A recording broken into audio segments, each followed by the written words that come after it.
Type 40 Live, the live stream Doctor Who magazine show, back with our early edition to start your week in Geek. As always, we're across Rumble, X, YouTube and Facebook, talking all things Doctor Who, from way, way back then to the right here and the right now, all in front of a live chat full of fellow friends, fans and companions just like you. And, is that a threat? Or is it a promise? Who knows when who will return to the screens? Certainly not this lot. If we can't look forward, strictly speaking, for now, it's time to look back. 20 years of New Who is unleashed here, and so is your Type 40 Live.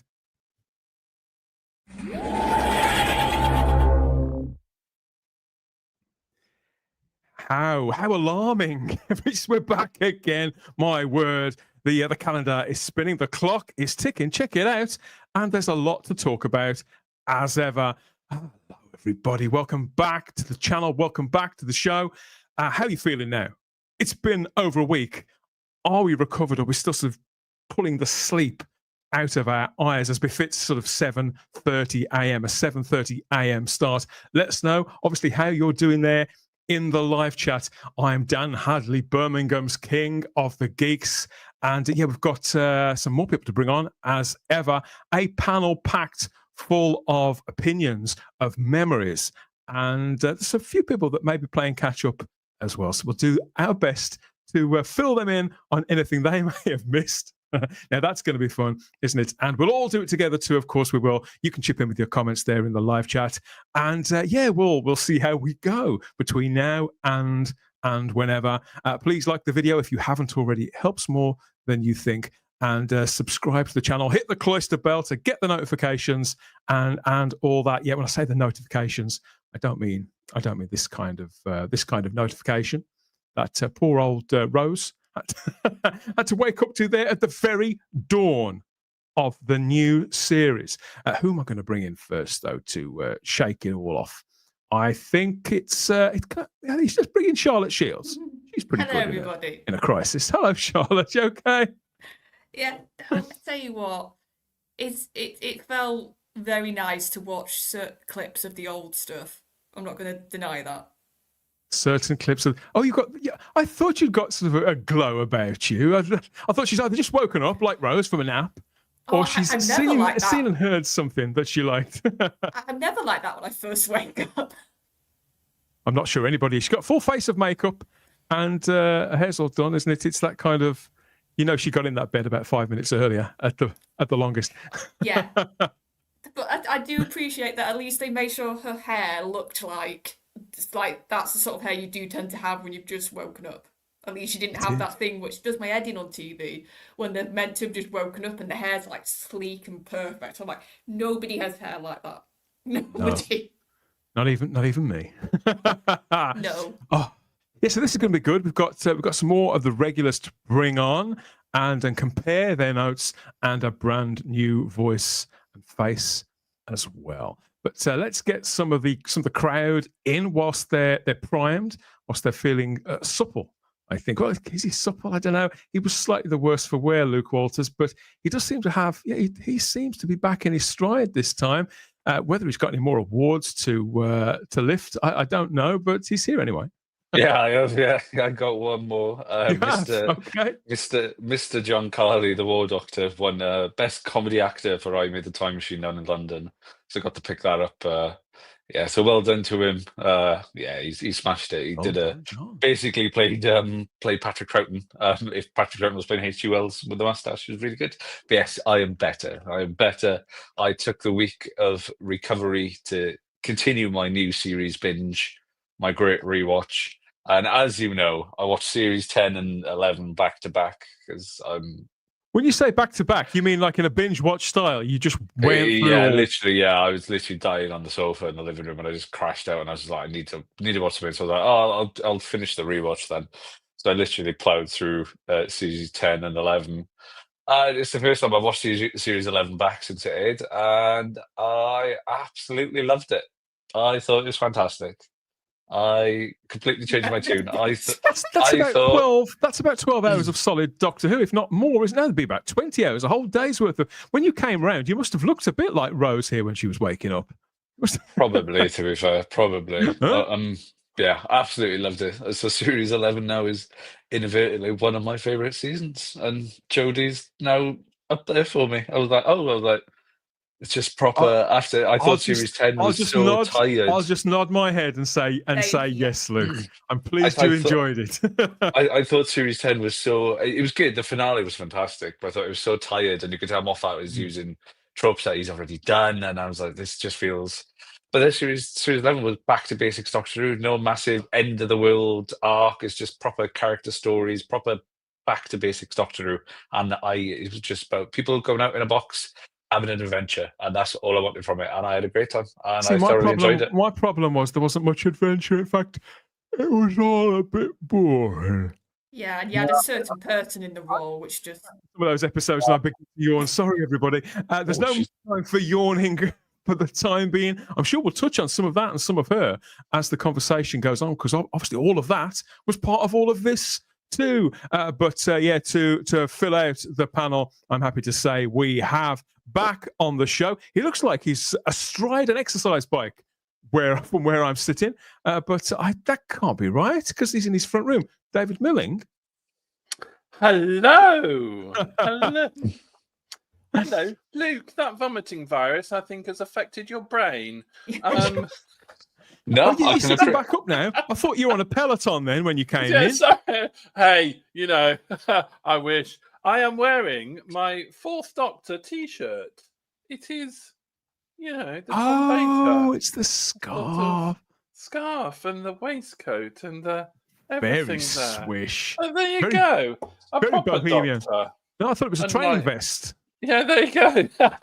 I did sort of laugh of it. One of the nicest things the only nice things that my ex-wife bought me once. So there you go. But no, I do feel that I can understand what Luke's saying about Series 11, but it was shit.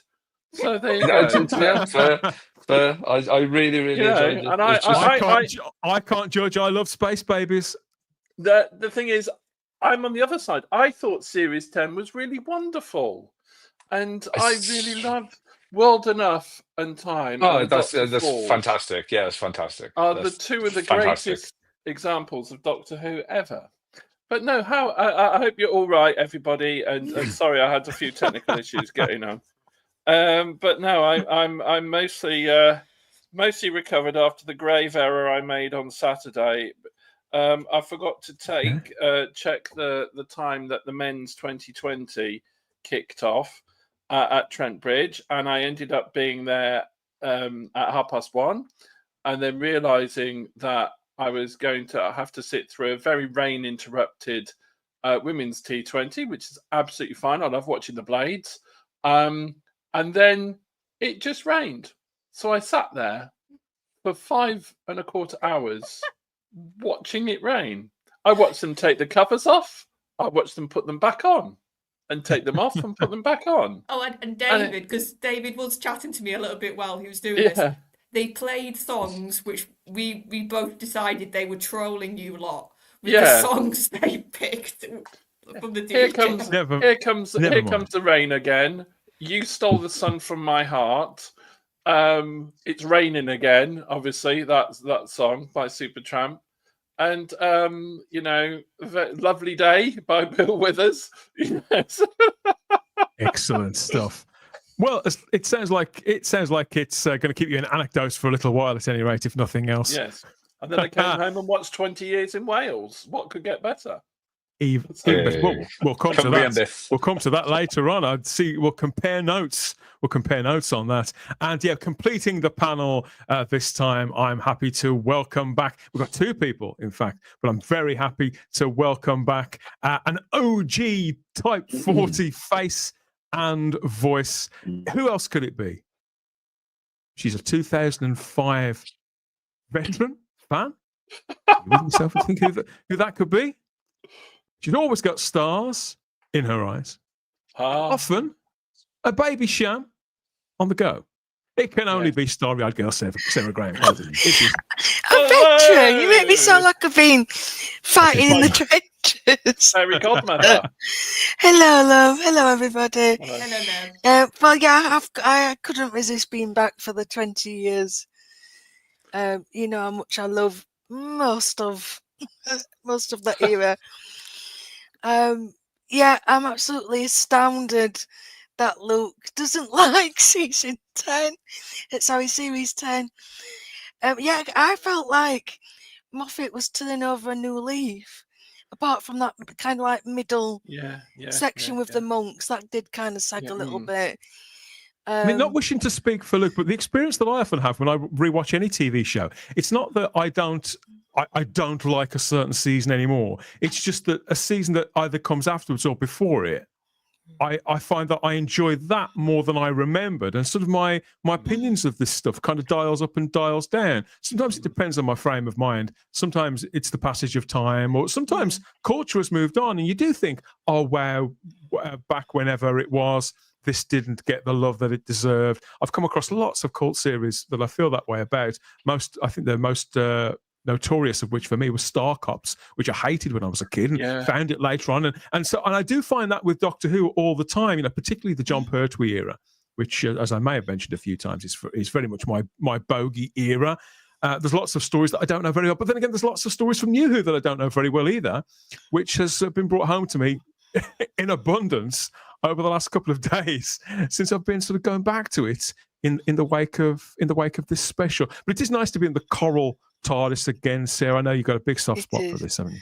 I do, yeah. There's just something so homely about it, and lovely to see. When I was looking back as well to the very dawn of New Who, and we just saw that clip there. Who is Dawn? To the very dawn of New Who. It struck me as well how the little things, like in one of the early episodes, they mention iPods and all that kind of thing. And obviously nobody talks about iPods anymore. But it also struck me too that there's Rose being woken up there by her alarm clock. And I don't know about you, I can't remember the last time I owned an alarm clock, never mind set one. I just use my phone now. Does anybody else have an alarm clock? I have one still for work because I have to get up early. I do. I just use Alexa.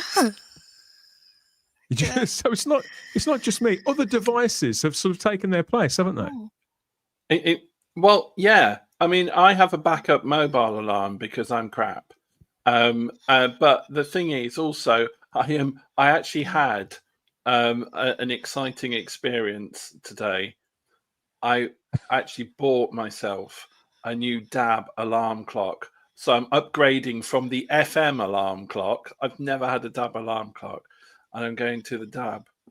So I'm pretty excited. You're going to the DAB side. How you say that? Yeah. You are filthy, Shields. You are filthy. It's been around Dan. I think it's slowly.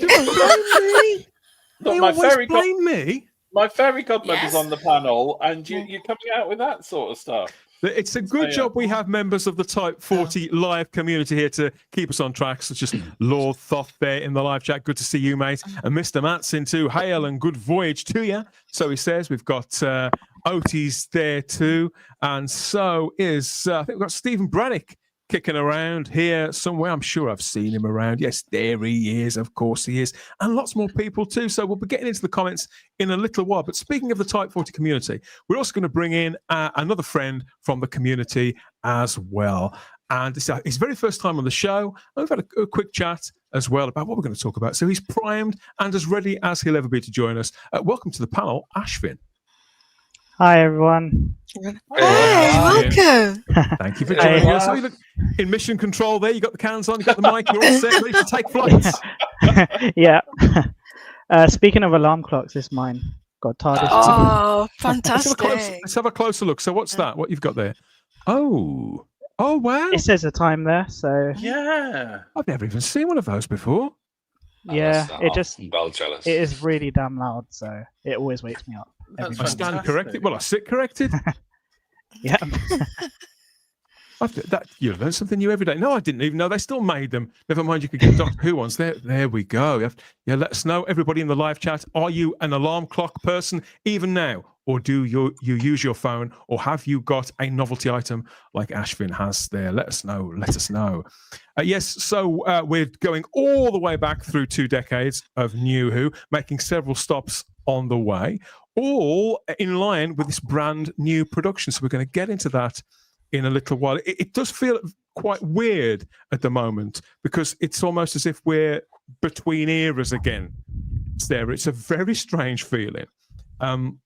For some of us, like David was there too. David, we are the veterans on this panel, I think. So we remember what it's like to be in between eras and productions only too well, don't we? But obviously a lot of people out there, this is going to be their first experience of such a feeling.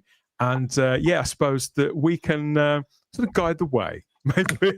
Absolutely, because Survival happened. It transmitted 2 days before my 13th birthday, so I had a really shit birthday that year because I kind of was in and out at that point, and I wasn't watching that season 26 as much as I'd watched season 25. I love season 25, and I made myself watch The Last Adventure because I weirdly thought something's going on here, because there's not been an announcement yet that it's going to be back next year or anything like that. And then I saw that end speech that was recorded ironically on the anniversary of that year, the 26th anniversary. And I just thought, it sounds like they're wrapping it up, because that's my initial thought. And then it was just, it was just a really weird phase whereby it just went quiet, incredibly quiet. There is it was no horrible chance of it being quiet in the Doctor Who community in 2025. Whatever the status of the series, there'll always be something to talk about. I don't doubt, not least of all here at Type 40 Live. Before we get into the main topic of conversation, there is something I wanted to go back to, which we did cover a few days ago, and it's connected. It's in relation to this guy, because it was all over social media last week that Andy Pryor had effectively via Instagram, his social media of choice, drawn the line under his connection with Doctor Who. Now, Andy Pryor has been the casting director on the show for its entire lifespan of New Doctor Who, and here he was sort of tagging everybody, Julie Gardner, Russell T Davies, all the showrunners, and sort of blowing kisses and dropping hearts and mumbling the same old sort of woke platitudes that these guys tend to, and just signing off with a let's see what happens next. And to be fair, he never did actually say anything in this post that he was leaving, but it did sort of sound that way, and the entire community sort of assumed, I think, that he was. But he had to, and recently reported it on the last edition of the show, but he quickly went back to Instagram over the weekend and corrected everybody and said that the reaction here has been rather baffling. And people love to make something out of nothing. To put this to bed, it's been 21 amazing years for me, and I've worked with some truly incredible people. It's been a huge honor and may continue to be. And that's it. I love this show, and it's a journey through time and space. So, Andy, I mean, do you think that we did just get the wrong end of the stick here, Charlotte? Or is Andy walking this back to spare a few blushes? I think he's walking it back because, like, you look at that first post, the way it's written, the wording, the tagging of everybody, literally finishing with let's see what happens next. It all reads like a goodbye speech. Because we've seen these speeches of past production crew leaving. We've seen it. So we've got a point of reference. And I think him saying, oh, it's rather baffling, it's like if you hadn't have put that statement out, Andy, none of us would be talking about it. Yeah, because you would have just kept quiet. You're right, none Charlotte. of us would have even had thought to sort of talk about is he leaving.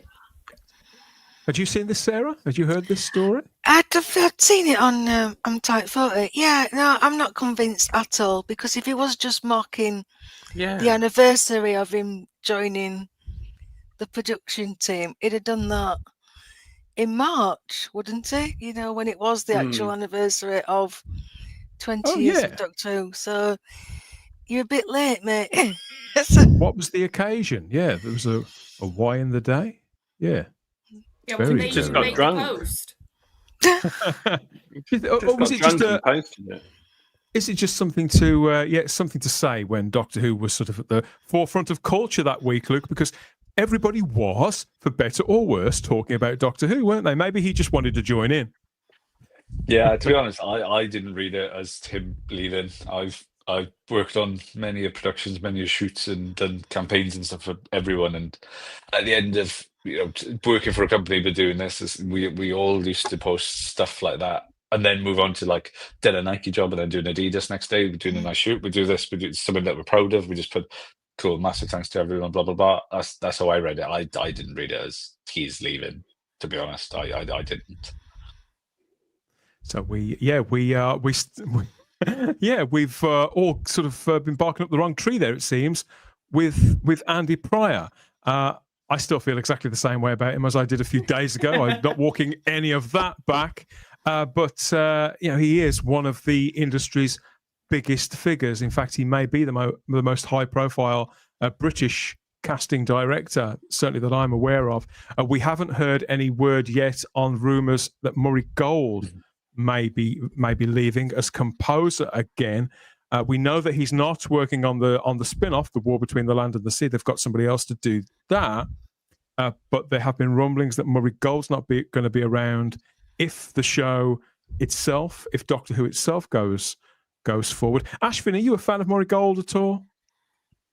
I loved his work on the original, especially like series 1 to 4. I love it. I love it so much. I know some people say it's a bit too loud, but I really liked his stuff. I think it was really good until really memorable till Capaldi, and then I think in the Capaldi era it wasn't as powerful as it was. But I really did like him. But I think this new era has been forgettable. He's nowhere near as good as he was in that original era for me.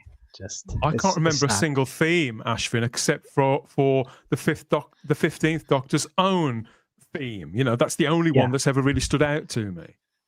Yeah, literally. I do like the new title sequence, but apart from those two, there's nothing I can remember at all. No. Just obviously, Sarah, you're a huge fan of Murray Gold, or you were, but everybody has their time in the sun with these things, don't they? I mean, it was nice that he came back because everybody was coming back, but perhaps staying on might not be the best move. I think we were just pleased to see somebody fill the chair who wasn't Sagan Akinola looking back. Yeah, I mean, the thing is, you remembered for your past glories, I suppose, and as all excited as we were, I can't even remember anything from those 3 specials, apart from Spice Up Your Life. So nothing really grabbed me there. So yeah, he didn't exactly come back, firing all cylinders. I do recall the 15th Doctor theme from the church on Ruby Road, and it was in that that concert that they did. But yeah, this is one of the things I've been asking everybody. Charlotte, you'll know. Yeah. I've been saying, where's the music? Has there been some themes? Have you got anything in your head? Any earworms? And the only thing that I've heard was that Duggadoo thing. I'm like, okay, I'm not even gonna go down that road. I love that. I've forgotten that already. We're joined in the live chat by Woodhouse122 as well, who says evening all. And we've got Dr. Dread here too. Hello, everyone, says Dr. Dread. And we have Tom from T-Dwarf Productions as well, who is saying, hi, everyone. I'm selling a model of a damaged Cyberman head on Etsy. Is it a purposefully damaged one though, Tom? Has it been distressed by you in an artistic way, or did it just fall off the mantelpiece and get scuffed on the hearth? Or did you have to get some feelings out about the Yeah. episodes? Yes. That could be it. That could be it. We've got retro.Gary Akers in as Hi, well. Gary. Lots more people filling up the chat, including Richard there too. Rob Alexander, who says, greetings all. Welcome to the new wilderness years. And Paul Toastland says, I won't be back until Russell T Davies and co are gone. So whatever the weather, they're not going to get Paul back until they get gone. That's the general gist of it. And we've got Tom Haynes in the chat too, who says, good evening, everyone. And I think it's filling up quite nicely too with more comments. So yes, let's get cracking, everybody. Keep those comments coming in about all the matters at hand. Obviously, it's been an explosive couple of weeks, Sarah. You must have seen and heard this and seen this bloody nauseating clip and the blast radius of another regeneration there. Doctor Who's not been known for its subtlety since it came back, has it? But No. Have you seen the clip? I know you didn't watch the series. Have you seen the regeneration clip? You're up to speed? Yeah, of course I saw the clip. Yeah, but I didn't see it immediately because I was at a concert on that Saturday night and I didn't have any signal, so my phone didn't actually blow up to the following day. And I just thought, oh, they did it then. So what else can you say? Yeah, well, there's not a great deal else to say. It was lots of noise, lots of sort of flashy effects, a great big smile, and strangely, very little in the way of emotion. I felt. I mean, how did you feel about the regeneration, Ashvin? Are you in mourning for the 15th Doctor? Not really. Yeah, you could tell that it was so tacked on, like it was so obvious. I watched it in the cinemas, and yeah, I regret that. But actually, no, I don't regret it because I went with my friends, and it was a really good experience. There you go. But the episode really angered me with how it was just full of nonsense to me.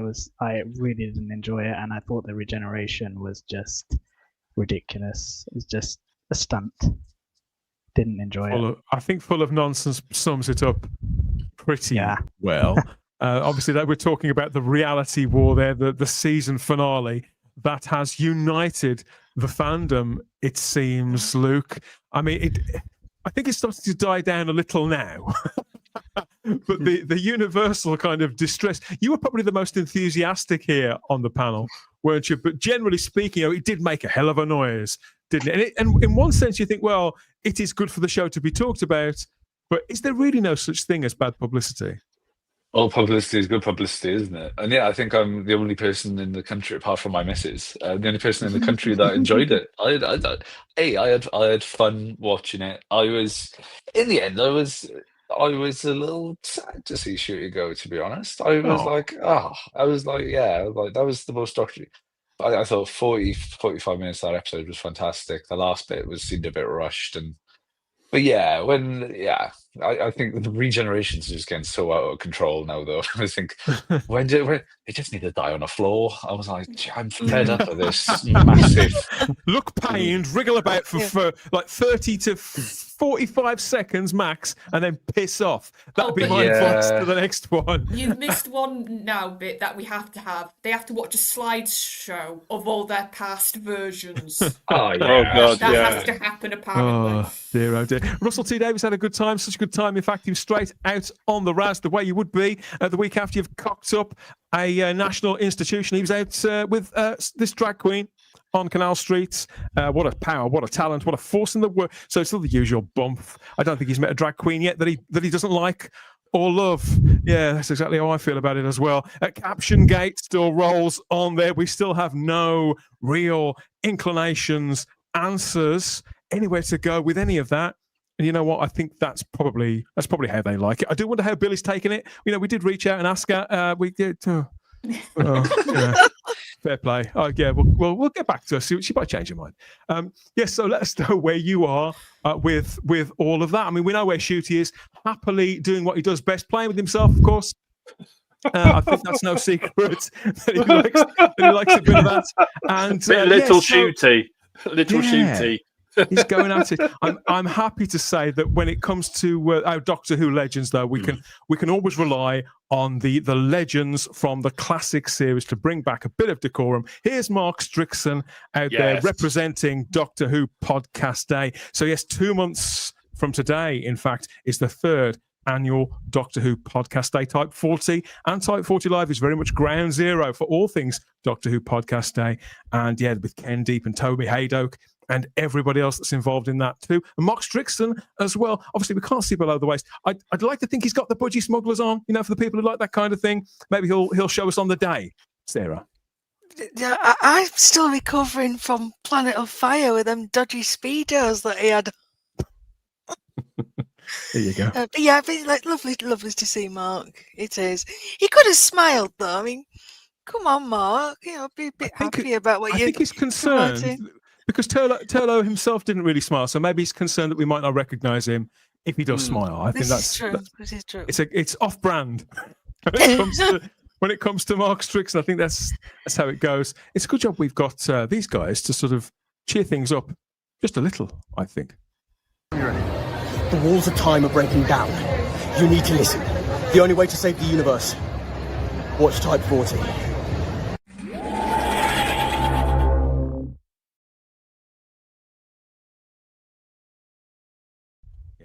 Yeah, never argue with them. Okay, we've got Witch Doctor in the live chat. R.I.P. Dr. Pooh. Doctor, here we go for it there. Thank you, Witch Doctor. Good to have you with us. That's a new name. I don't recognise that.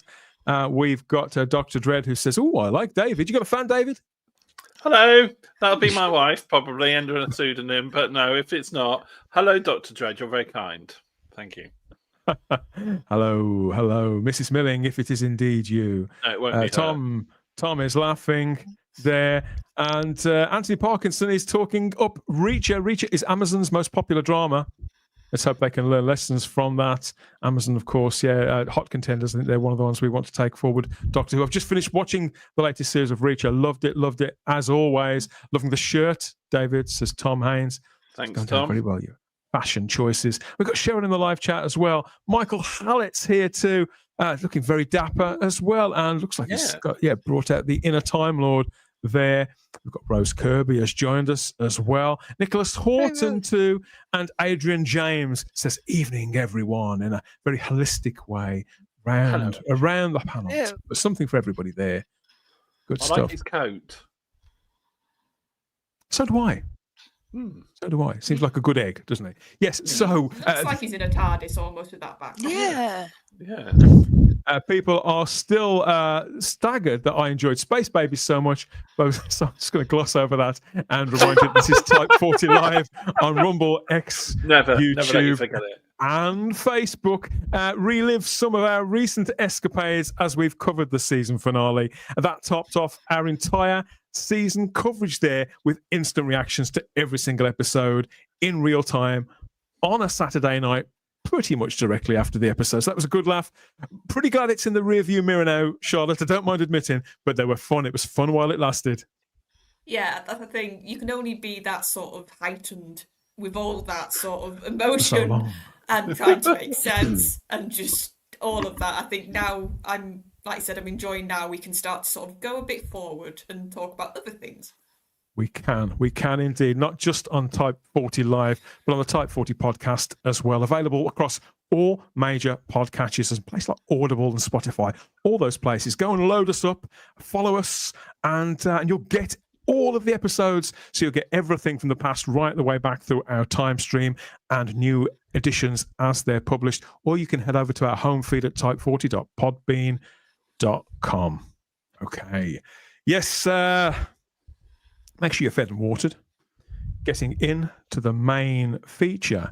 She's very much part of it, heading up the squad.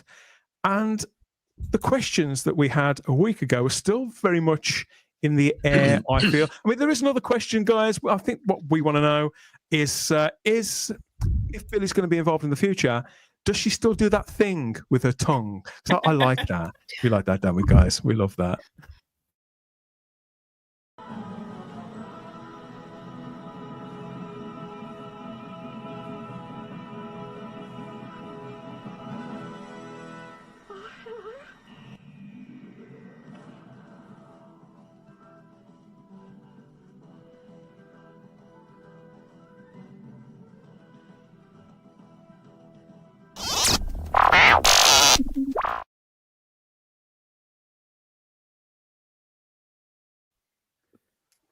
Yeah, well, you don't begrudge me one more play of that, surely.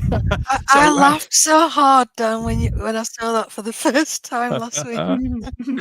Yeah, I think it's going to hang around for another few more weeks at least. So yeah, classic Doctor Who, that concluded its 26-year run by sort of sauntering off into the scrubland there. When New Who became a thing, it came positively pelting back out of the darkness. I remember that 15, 16 years later when Chris Eccleston and Woman of the Hour, Billie Piper, made Doctor Who the TV success story of the year, actually probably the decade, come to think of it. All of a sudden, Billie Piper she's fastened to the brand again following the 2025 season finale.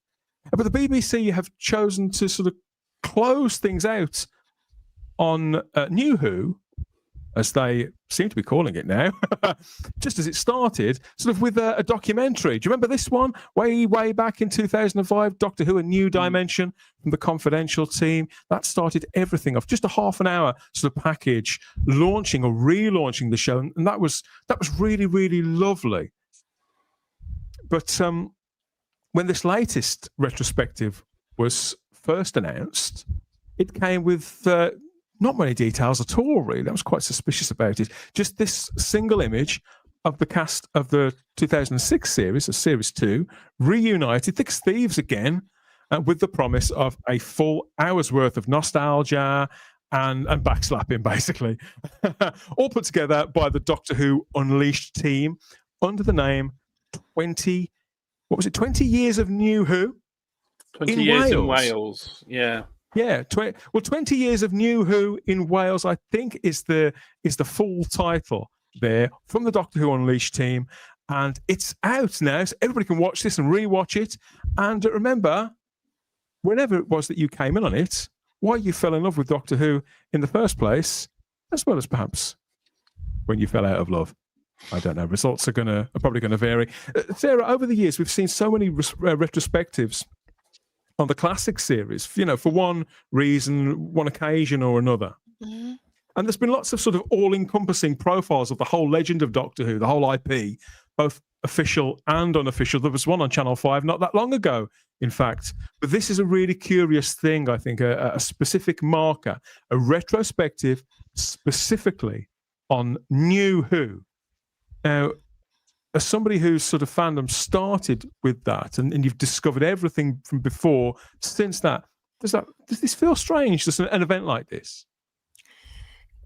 No, it doesn't feel strange, because I think it needed doing. It needed a pin put in it, because yes, it's a continuation of classic, but it's its own thing as well. And I can understand those fans who do view it as almost like a alternate universe, like Star Trek, the Kelvin timeline kind of thing. But yeah, it's a success in its own right as this like offshoot from Doctor Who.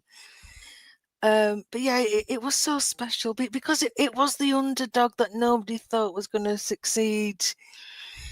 And obviously they were laughed out of the park when they were going to move everything to Cardiff. It just wasn't done, it was London or Manchester, basically. And to see it kind of just bloom into something, to this juggernaut. And it was, like those first kind of 5-6 years, it was an absolute juggernaut. So when I heard, Russell wasn't going to do anything, I did kind of feel a bit flat, really, because I thought, well, you're supposed to be so proud of this, and you're not going to mock it. And I am glad in a way that it was the fans that kind of gave him, the kick up the backside to do something. I mean, his point is valid about, we've just had the 60th anniversary, now we're having a 20th, which is why I'll be honest, you know me, I do like an anniversary, but I completely understood, Sarah. Yeah. Well, I mean, us fans, we love an anniversary, but I suppose the general public might be a bit confused. But I think to kind of frame it in Wales, maybe for like the normies, I think this is actually probably the best way to go about it. Yes, I was pleasantly surprised, I'll say that, when it came out. I remember when they announced Doctor Who was coming back, Luke. I was I lost you there, Dan. Yeah, you did. Yeah, so did I. Oh, can you hear me now? Yeah, I can now, yeah. I was struck by the decision when it came back to not make it in London because of all the other sort of glossy shows that were being made in London at the time. And London being obviously the big tourist destination, Doctor Who being associated with British culture and that kind of phone boxes and black cabs and all that kind of thing. And I couldn't understand how it was going to work. And they said, oh, well, Cardiff, we can do this, we can do that, we can do the other. And it was like they cast some sort of spell in a similar way in which they make areas in Canada look like New York City and things on American productions and things like that. Now I feel so naive in underestimating Wales and Cardiff like that. But do you remember Doctor Who coming to Cardiff? I know you were a lot younger then, but it seems like a big deal. And whenever I go to Cardiff, even now, they do seem very, very proud of it. I mean, what was it the big deal that they're trumpeting about here in labelling it as 20 years of New Who in Wales? Yeah, it was massive to Wales and the Welsh economy and Welsh. And just Welsh in general, BBC Wales at the time didn't have a fledgling drama department, and drama productions regularly come to Wales. And now you have Netflix, Disney Plus, HBO. Watchmen was shot in Wales. Game of Thrones is shot in Wales. House of Dragons, yeah, the Jeremy Irons one, yeah. House of Dragons shot in Wales. Everything. Havoc, Tom Hardy's new film is shot in Wales. Everything comes to Wales now, and essentially it's because of this one show, showing how versatile it can be. If you want a cityscape, you can have Cardiff, Dublin as London or New York, and then 20 minutes away you've got endless quarries, mountains, fields, forests. You can pretty much the countryscape is so versatile. It's wild what you can get out with. Whereas if you were in London or England, you have to travel a lot further. So not only is it helpful for production, but it just trims everything down and keeps everything quite compact. Where realistically, you're only going to be driving 20-30 minutes out of Cardiff, and you're in the middle of nowhere with nothing around you. But yeah, it's massive. Because where I lived, I lived at the top end of the valleys before I moved to Manchester. And up there, I think they shot Karen Gillan. What's it? I forgot it. Amy Pond. Oh my god, they shot Amy Pond's house. About 5-minute walk away from my house. So when Matt Smith crashed the TARDIS with little Amelia, so that was 5 minutes away from my house. You must have heard the crash.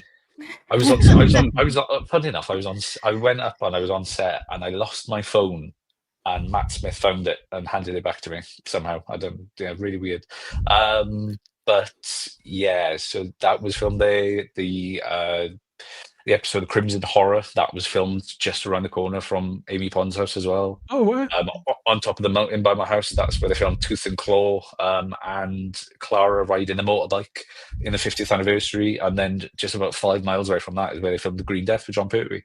So yeah, it's very much ingrained in Welsh culture now. Even if you still drive through Cardiff, you still see road signs for Daleks. I know the experience has gone on, but they're still there. But the Welsh people are very, very proud of it. I'm so glad that the Daleks are still there. I love seeing them on the side. Yeah, it's cool. And obviously we got the giant tribute to Yanto Jones as well. The Yanto Jones shrine is still there. But yeah, no, it's massive. You can't quite see that. You can't quite see the Yanto shrine in the documentary, but we did get a look at Cardiff Bay itself, this specific area. I've been there several times now, Sarah, as I imagine that you have. And every time I go there, I find at least 3 or 4 new sort of locations that I didn't recognise. And there's a moment in this where Russell T Davies is speaking to the host, Stefan Powell. He said, "This is where the Doctor and Martha stood." And they, oh yeah, and I had lunch there, and I never even realised Torchwood Towers over there, all that kind of thing. I think it's lovely that they've attached this documentary specifically to to Wales and the Welsh production. It's completely earned, and so I do hope that people, obviously the people who work in the television industry in that area, we often hear how it's been a kind of not exactly an academy as such, but it's been something that's expanded with the industry, and in the way that sort of pushing out from London into places like Manchester have as well. So it just seemed like the expansion, the explosion in Cardiff of not just Doctor Who, but eventually all of those productions has made this big difference. The synopsis here says 20 years ago, Doctor Who began filming in Wales. This fun and insightful documentary gives inside secrets from the cast, crew and writers past and present, including Ncuti Gatwa, David Tennant, Jodie Whittaker, Billy Piper, Karen Gillan and more. Running for nearly an hour. There's a danger when you watch these sort of shows, I feel, Charlotte, you think, an hour? Are they really going to have enough? Is it really going to be well made? Are they going to cover it all? You can't be all things to all people, particularly in an hour with a show like this. You're always going to sort of miss out, maybe giving a nod to somebody's favourite character or moment or whatever. But 58 minutes, you've just watched it today, I understand.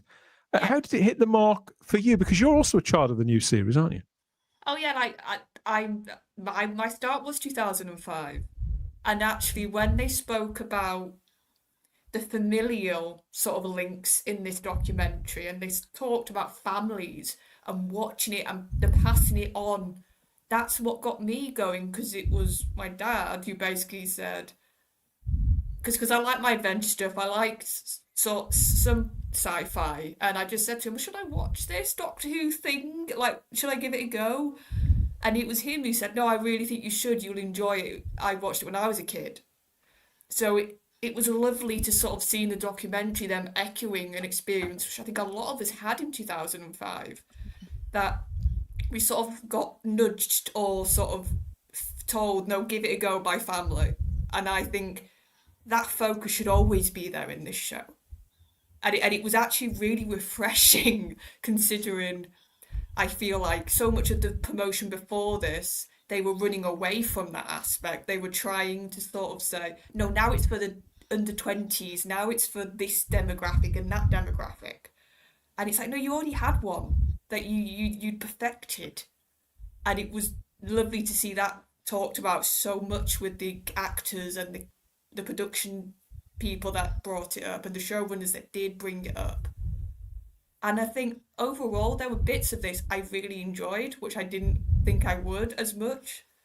I liked how in bits of it, it was very much the ground, which I feel like they haven't done loads before. So it was a bit of seeing stuff and hearing people and stuff that I hadn't really appreciated or known a lot about. The stuff about Matt's costumes before he settled on the tweed. I had no idea about those possible costumes. So it was lovely to sort of see that process a little bit highlighted.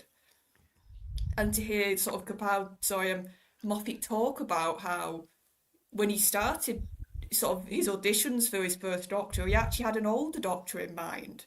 I didn't know that. I thought he always sort of had a younger in his head. Even though Moffat has spoken about that now and again in sort of print interviews and things like that, I don't remember ever hearing him talk about it on video before, despite the fact that Stephen Moffat's been interviewed so many times. I've never heard him talk about it in detail like that. I've heard him reference how Matt sort of came in and was amazing, and they on the spot they were like, that's the Doctor.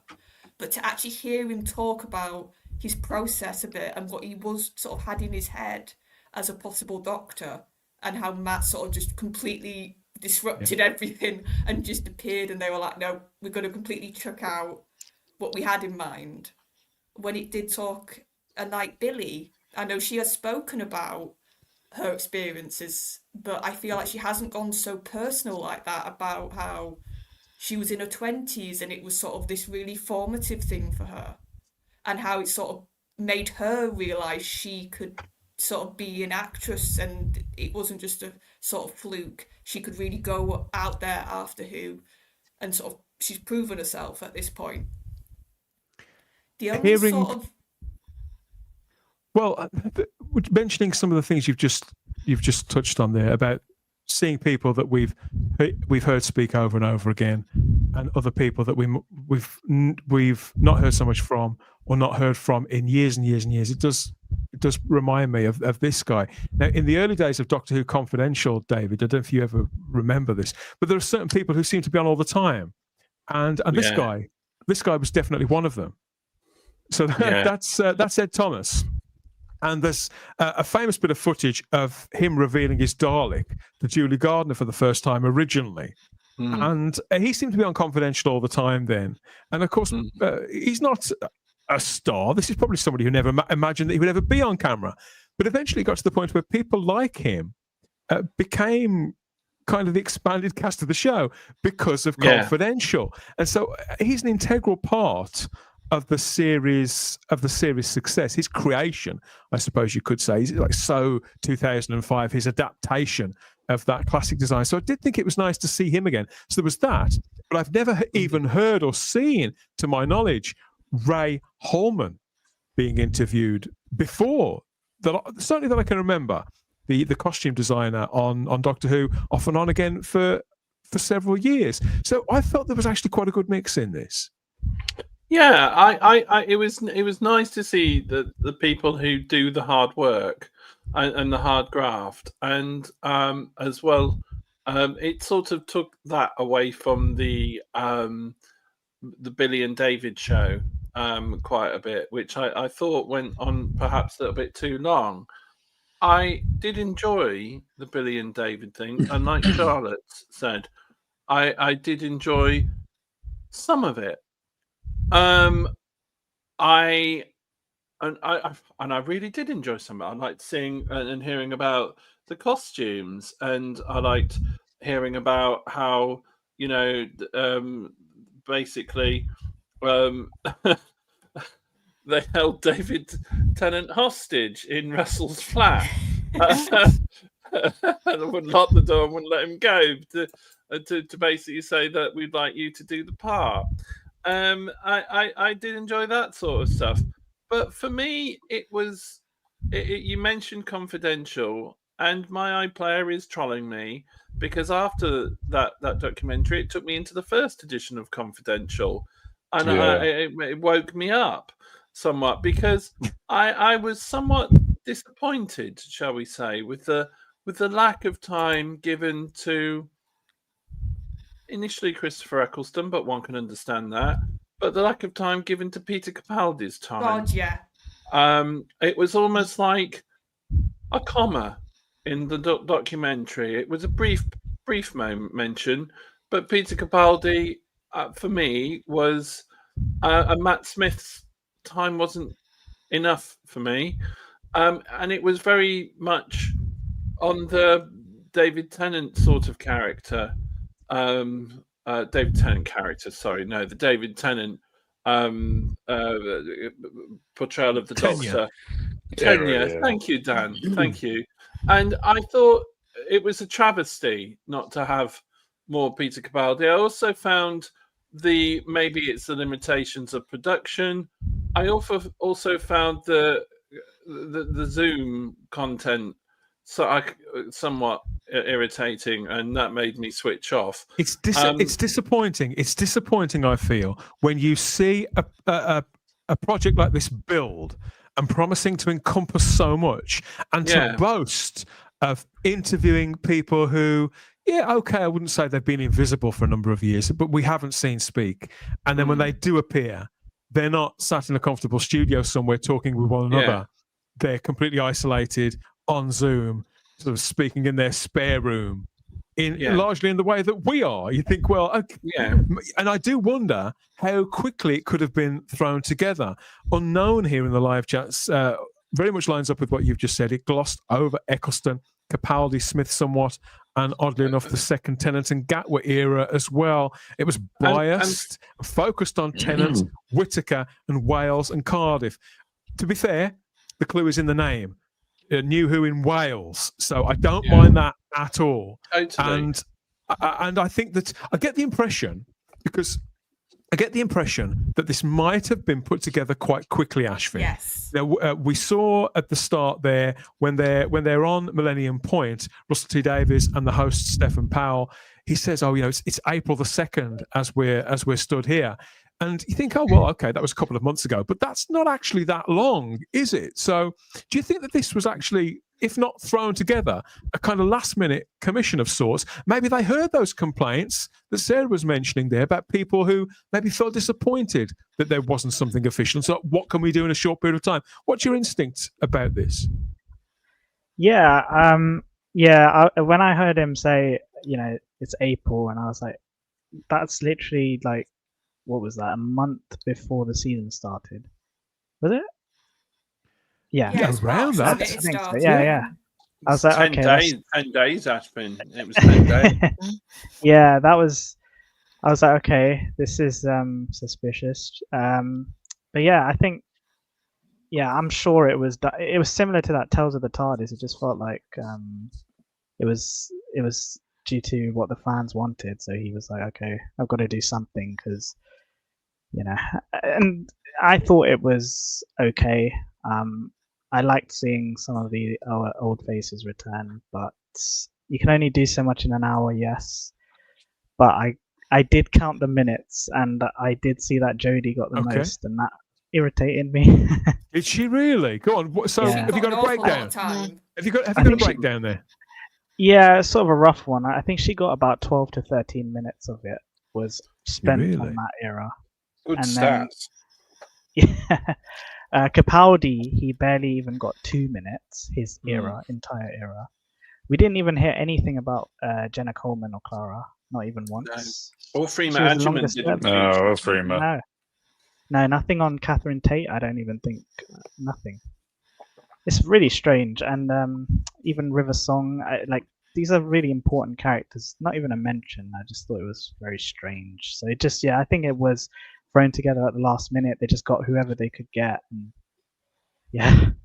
but it was nice. It was thrown together. Russell has come out and said the only reason this thing exists is because he saw how much fans were clamoring over the 20th when it came back, and he didn't expect it. So he's like, right, I'll put something together. So I know you're thinking about it, but it is genuinely, this is how it come about, because there was such a hoo-ha about the 20th anniversary, and he's like, we haven't done nothing for it. Right, we'll make an Unleashed special quick. So it is very last minute. So I'm sorry, Russell. How could you make that mistake again? For the 60th, you didn't have enough content to celebrate it.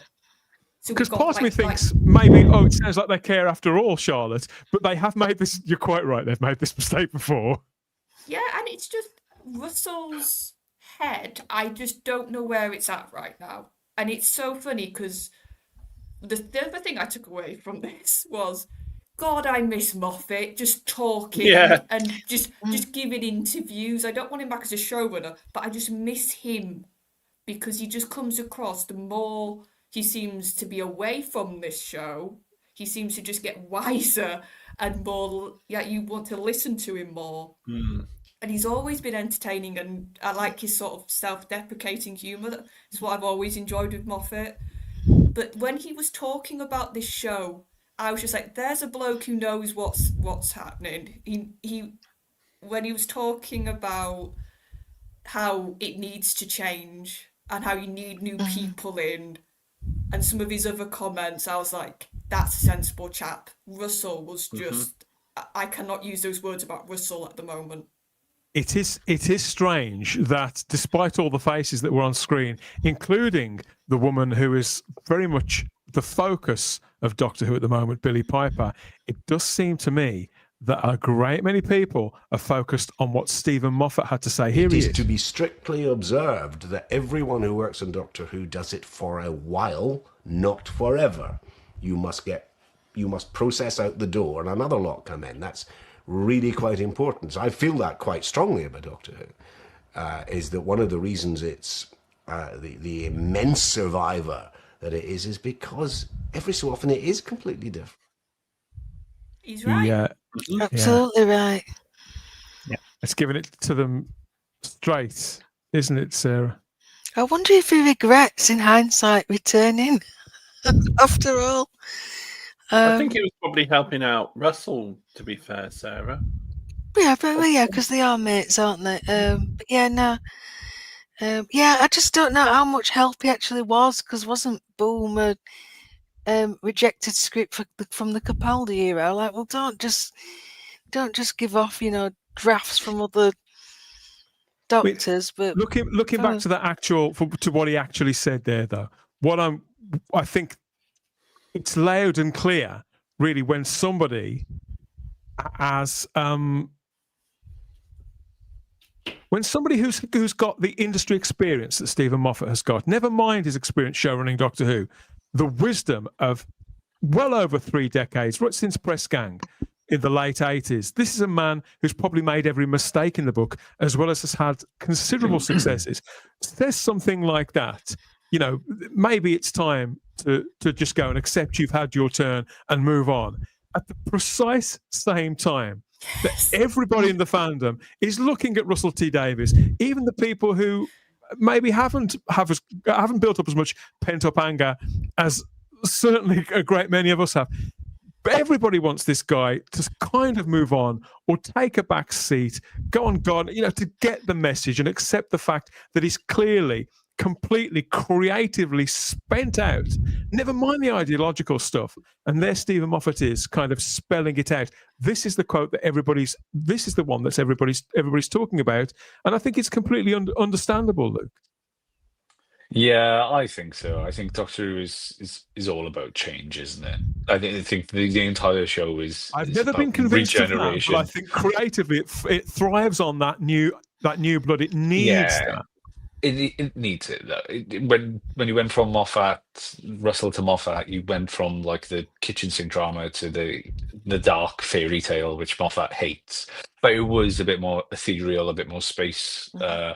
And then it kind of, I'm in the great rewatch right now, so I just did series 10. You could tell by series 10 it was just tired and he was recycling his old ideas. The companions become a Cyberman again, and you can tell it's a bit burnt out. It's like the CGI is quite laughably bad at some points in it, to be fair. Not knocking the CGI artists, but when you compare it to what come a year later with Jodie in 2017 or 2018, sorry, it's like chalk and cheese. I think Doctor Who thrives on change and format change, and I think the closest we've got to it now as like how it should be is probably the format of the Flux, where it's a serialized story. It's one story over the course of 6-hour-long episodes or 8-hour-long episodes, and then it seems to have regressed with Russell and gone, nope, he's taking it straight back to how it was, because it worked in 2005, and what worked in 2005 with less episodes now is not necessarily going to work for a modern day audience. And I think,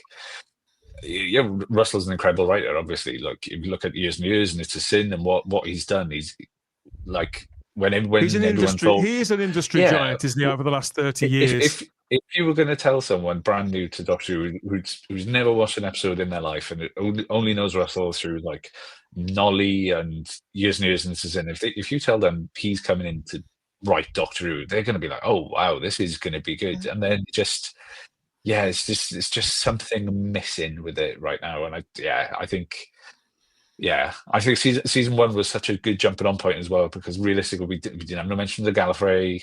We hinted towards the past. You had the Daleks come in. Everyone knows the Daleks. If you're going to relaunch a series, you have the Daleks as your main villain, because it's the iconography of Doctor Who. You don't bring back Stutek. I'm so sorry. And then make it a big giant dog. I did like the fact that they did have a lot of Dalek sort of content and acknowledgement in this documentary. Unknown says again nothing about the costume design of Capaldi, Eccleston, Tennant, or Gatwa. No, but again, they've only got an hour. They can't go through literally everything. That's to be like a multi-part story. But I think they did. Like Charlotte said, they looked at the Matt Smith one, which was probably the most interesting story. They told us how instant David Tennant knew exactly what he wanted to wear as soon as he walked in, and they told us that. And there's no story to tell there. No. But when Ray Holman talks about the design process, the pitfalls that they encounter and how they overcome them, that's a story that's worth the screen time, in my opinion. I mean, maybe there could be some multi-part series covering all of this in segments eventually, Ashvin. It's unlikely this will be the very last Doctor Who documentary ever made, isn't it? So that perhaps, and when this stuff comes out in some refreshed form on Blu-ray, there's lots of this sort of stuff already on special features on discs. But I think it's important to state that although a lot of Doctor Who fans will have leapt on this, like as we have, it's also there for the general public too, who perhaps aren't dyed-in-the-wool fans.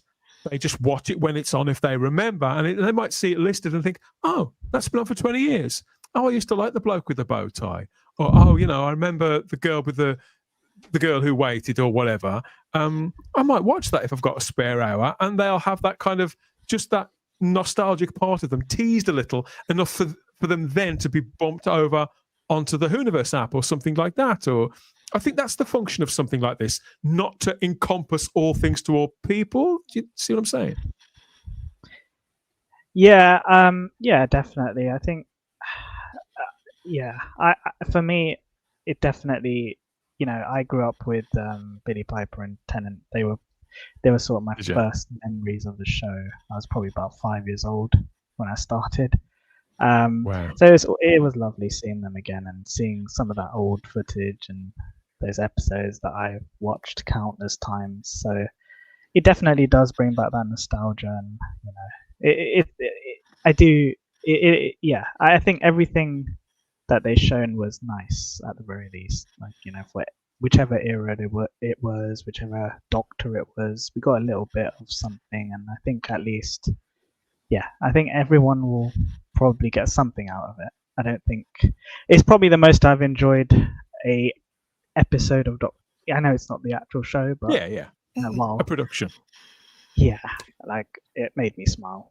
Because although Christopher Eccleston, obviously that series, that initial season was a huge success, it wasn't until it expanded with David Tennant and Billy Piper and then Freema Agyeman that Doctor Who really did arrive and start to dominate the cultural landscape in Britain. And so to put these two actors back together in the way that they have, you think, okay, well, where was Freema? Well, she's on stage at the moment, so she's probably busy. Where was Catherine? Well, she's filming some. I think she's just got a new series, and she could have been anywhere. So I was surprised actually how affected I was by seeing David Tennant and Billy Piper reunited in this. David Tennant hasn't been my favourite person over the last few months. In fact, in quite a while. And so to see him hugging his colleague and friend here has sort of humanized him a little again for me.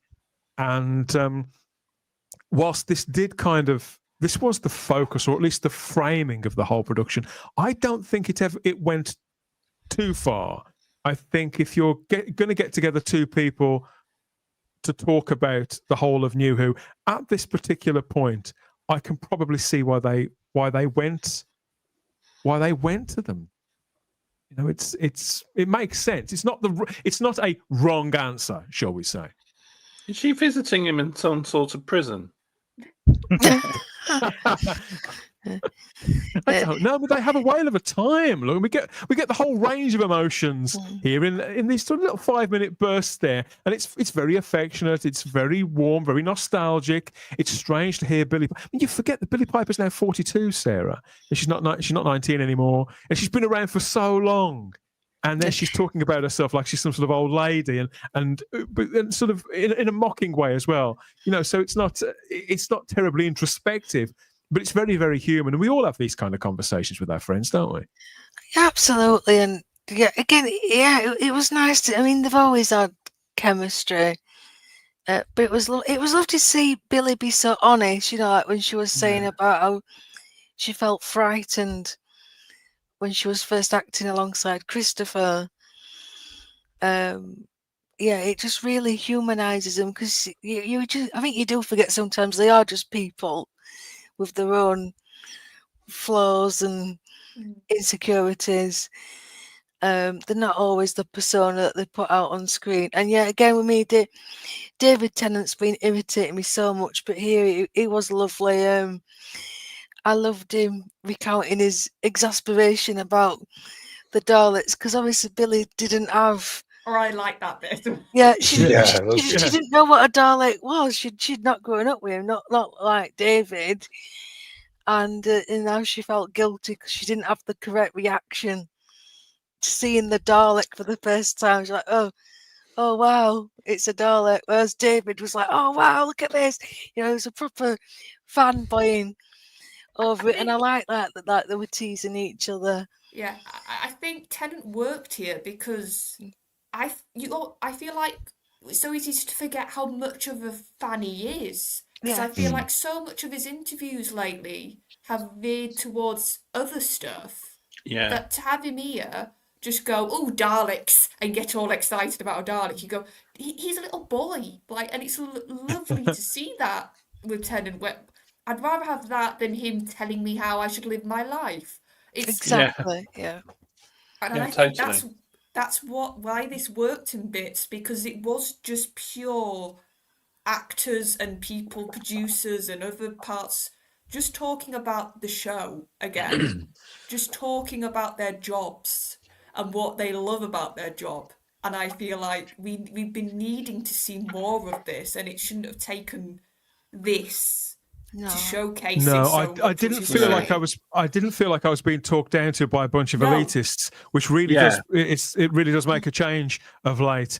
Tom Haynes in the live chat says, I wasn't a fan of Eccleston, but Tennant was my Doctor back in 2008. My first episode was Midnight. What a starting point. Wow, yeah.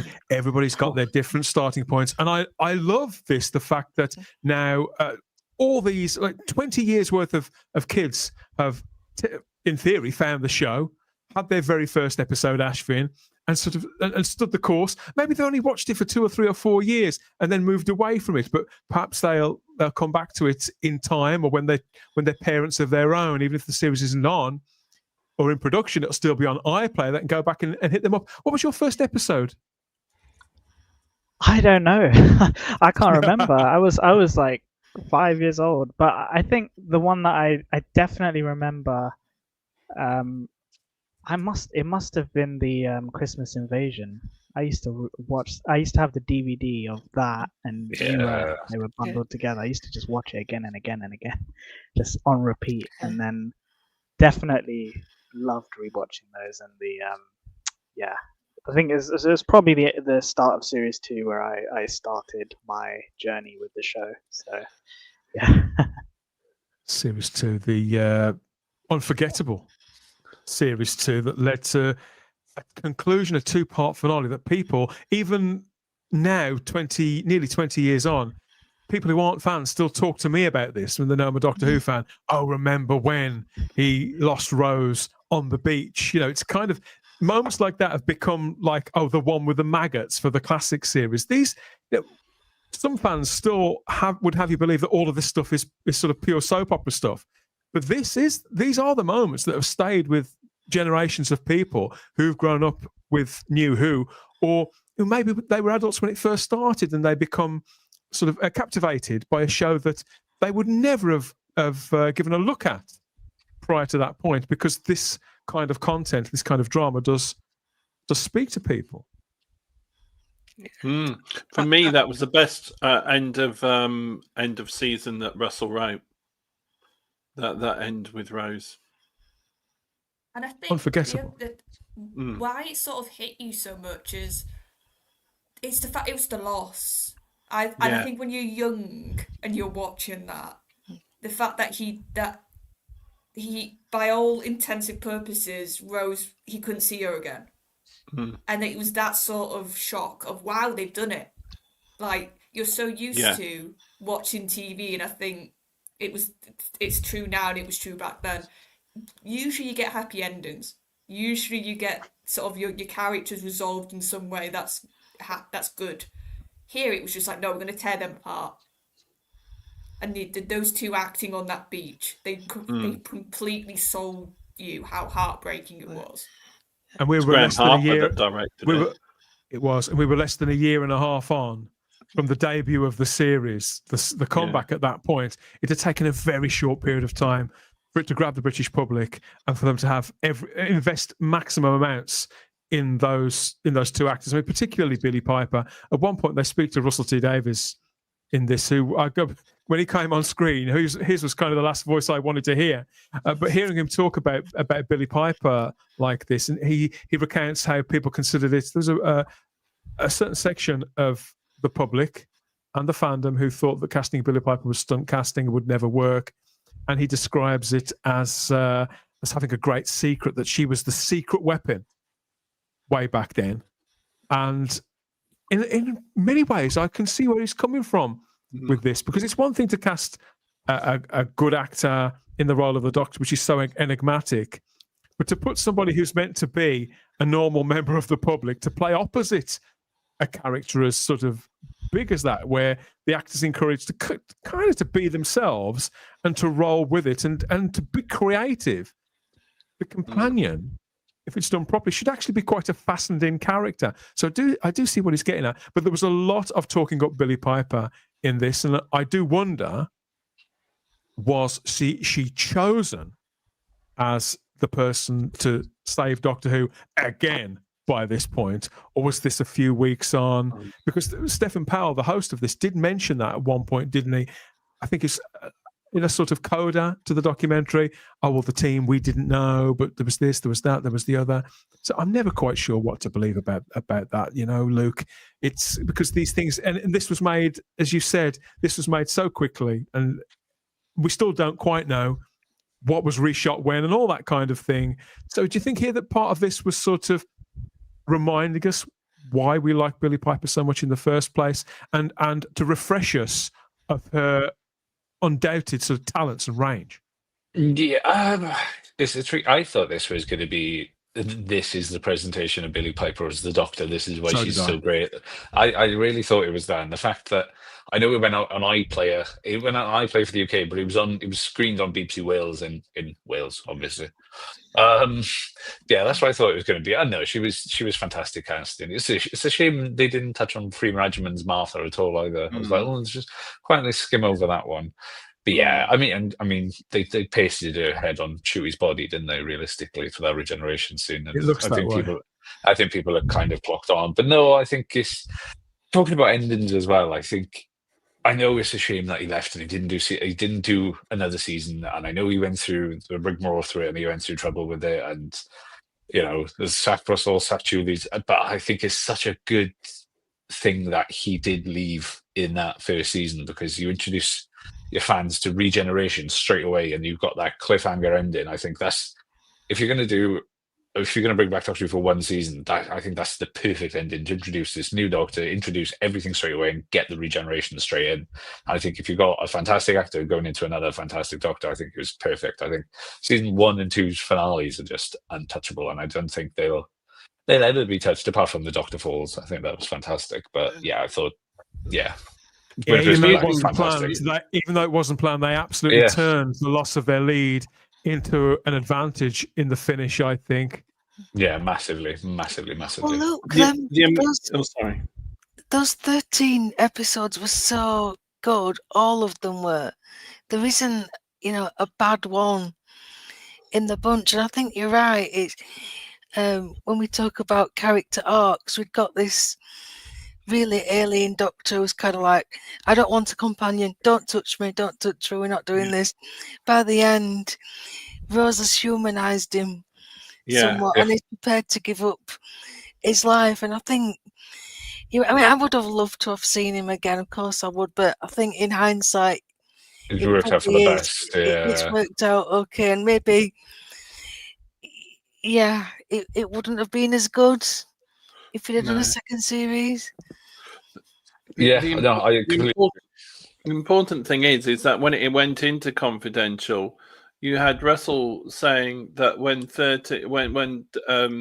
David, Christopher Eccleston regenerates, it has to mean something.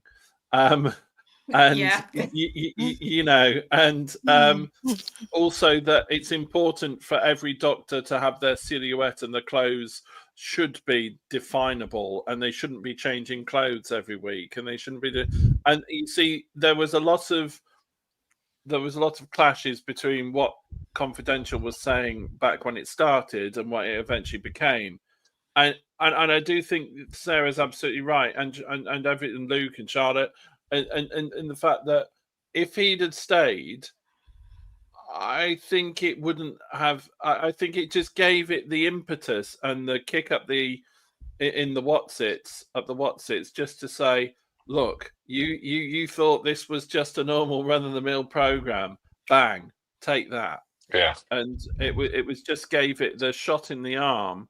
Not that it needed a shot in the arm, but it gave a real sort of, my God, what's going to happen next?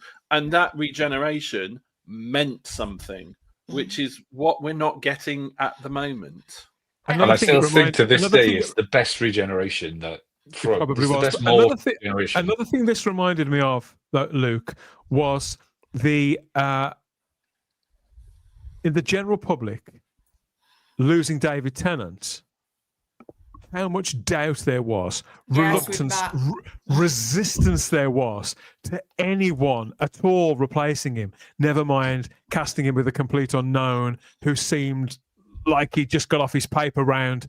And so when they go through that story, Charlotte, about how Matt Smith just went into, like, Steve Moffat was going to cast basically the polar opposite. Yeah. Of Matt Smith. You know, he was going to cast the first guy they went to, obviously, was at the time Patterson Joseph, middle-aged black man. You know, and they end up with the extraordinary Matt Smith, who's become an international star. I think Moffat telling that story actually says something really important about casting this part, and just to sort of, and I think it also speaks to what Russell isn't doing right now. But when you hear him talk about that, it shows how when you are looking for your lead, you need to have the most open audition process going. You need to sort of open it up so everybody can come and show themselves off. Because if you have that open approach, you can get a diamond in the rough like that. You can get somebody who nobody really had in their heads as a sort of, oh, maybe we'll get this guy, or let's have this type. You could just have this newbie, this sort of up-and-coming actor, absolutely blow everybody away. And if you don't have that process, then you're not going to find actors like Matt again.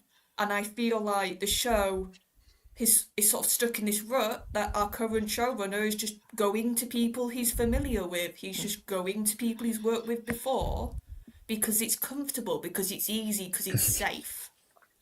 When actually, this show works best when you sort of have that risk factor of just seeing who comes to the door.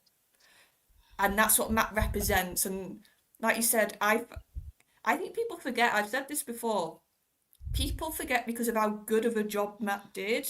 Yeah. There was so much sort of fear and doubt around his casting. There was people who were absolutely livid that they'd cast Matt. That they were like, oh, my Tennant's gone, and you've got this youngster who looks like, you said, like he's not even 20 yet, and he's got hardly any experience, and he's sort of been presented in like that. People hadn't seen him in anything. People hadn't seen Matt Smith in anything, but were still convinced that they hated him. I mean, that was how prejudiced they were against him. Ashvin. Anthony Parkinson in the live chat here says the Unleashed special had inadvertently served as a picture of how many of the cast now hate Russell T Davies, Stephen Moffat, Bad Wolf. So many of them wouldn't even spend 10 minutes for a Zoom call. You see, I think this is, thank you for the comment, Anthony. I think this is an example of some of us. It's very easy for one to see the things that we want to see, the things that reflect how we may be feeling. I suspect my inclination is that this was, just as Luke confirmed there, that this was put together relatively quickly, and they probably hit up who they could, who was free. Can I just add to it? I've been noticed. It's you know, this might be a bit of digging and a bit of a reach, but it's obviously Capaldi's left. He had a massive affinity for the show. He seems to have left quite jaded. Obviously Eccleston has left quite jaded and had problems. Shooty is, we don't talk about Shooty because that'll come out eventually. Millie Gibson, something will happen. Obviously Freema Agyeman's not coming back. There's loads of people that always seem to be leaving with some kind of controversy or some kind of background politics. Jodie Vera, everyone absolutely seems to, everyone that left Chris Chibnall and left at that time absolutely seems like, oh, we're best friends. This is amazing. We're the greatest time, man. Did you notice the lads weren't there?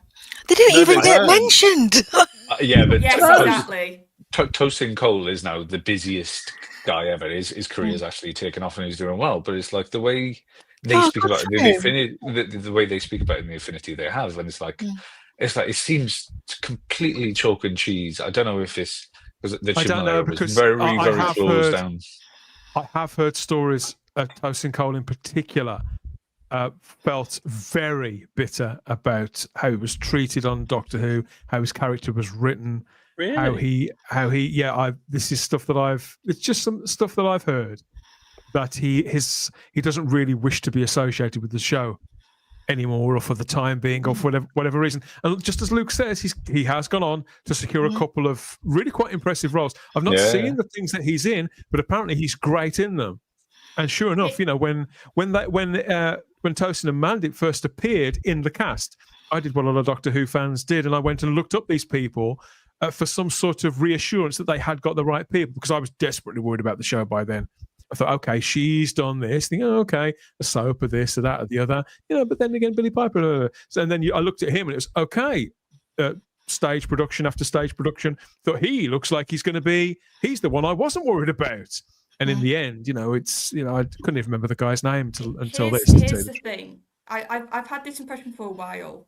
And good for Mandeep and Jodie. They seem to be incredibly close and really good friends. It's quite sweet, If there's one good thing for me that's come out of that production, I didn't enjoy it one bit on screen, but at least those two have got this really strong friendship, which is lovely. And when they talk, you can feel it's genuine. But I've always felt like the lads. It doesn't translate to the characters, does it? That's the strange thing. No, but I agree with you.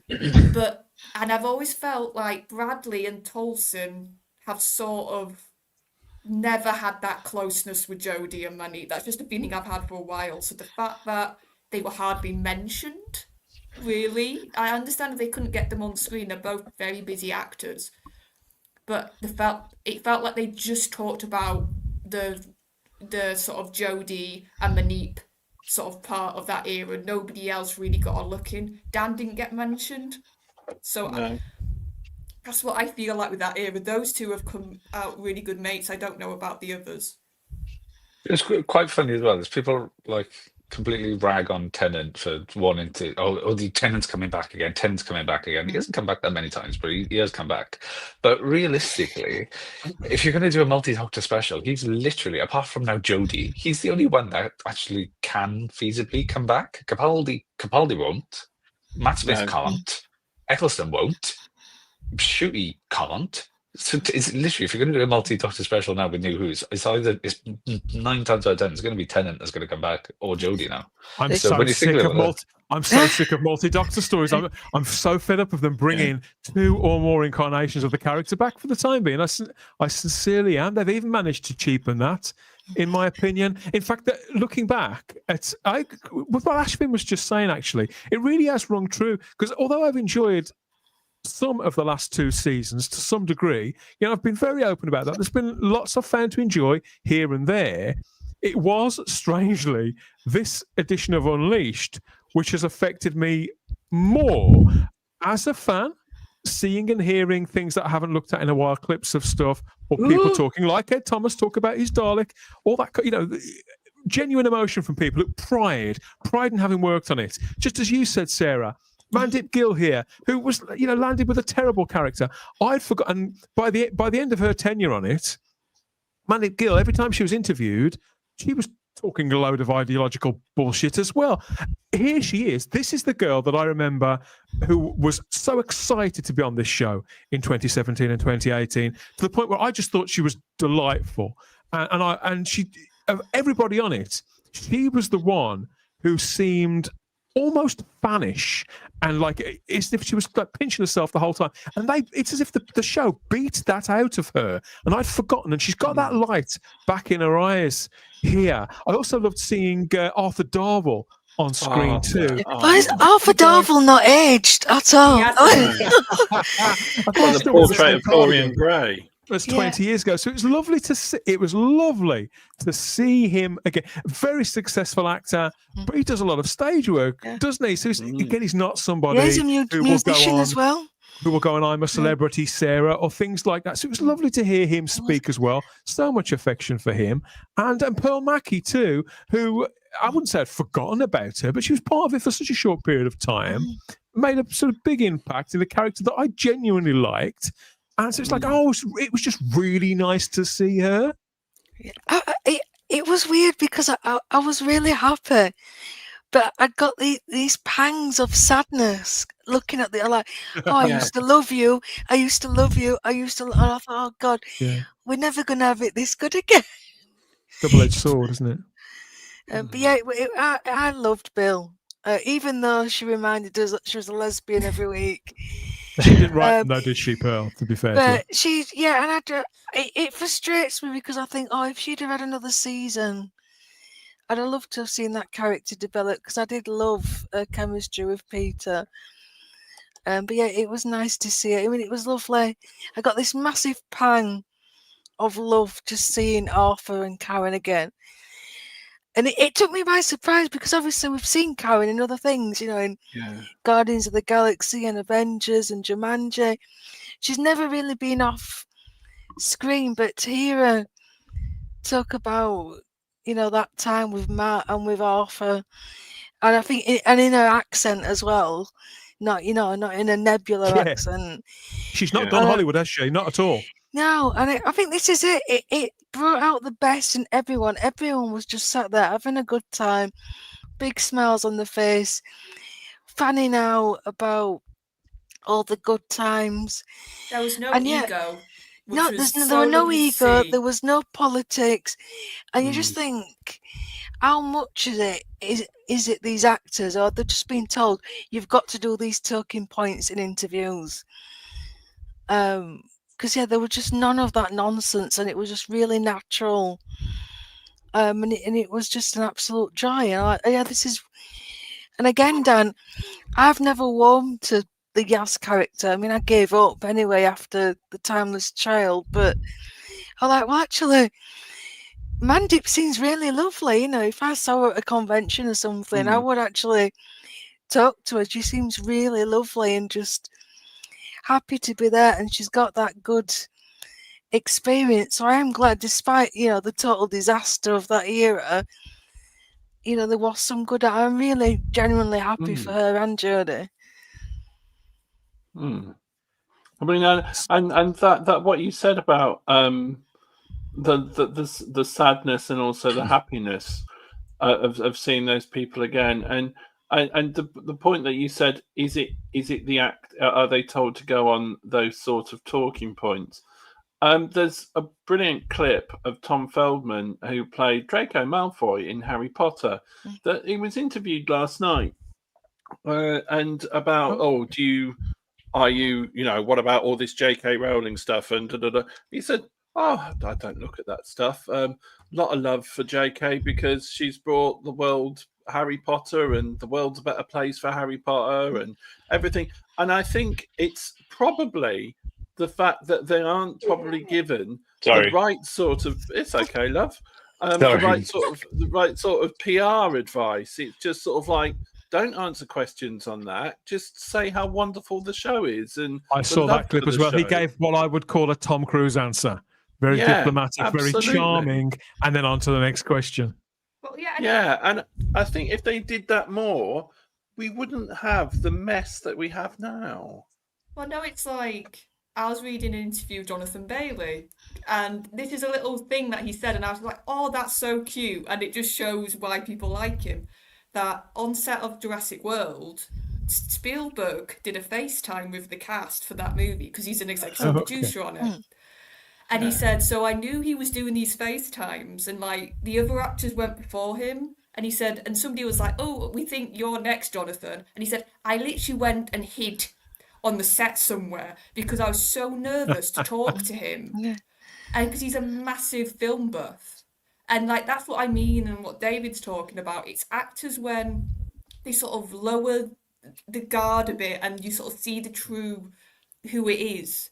Not either a talking point they've been given or something that somebody said, "Oh, you should probably veer this or do that." It's just authenticity. And I think so much of these actors, even, I can't believe I'm saying this, even Jodie came across quite authentic and real and not fake.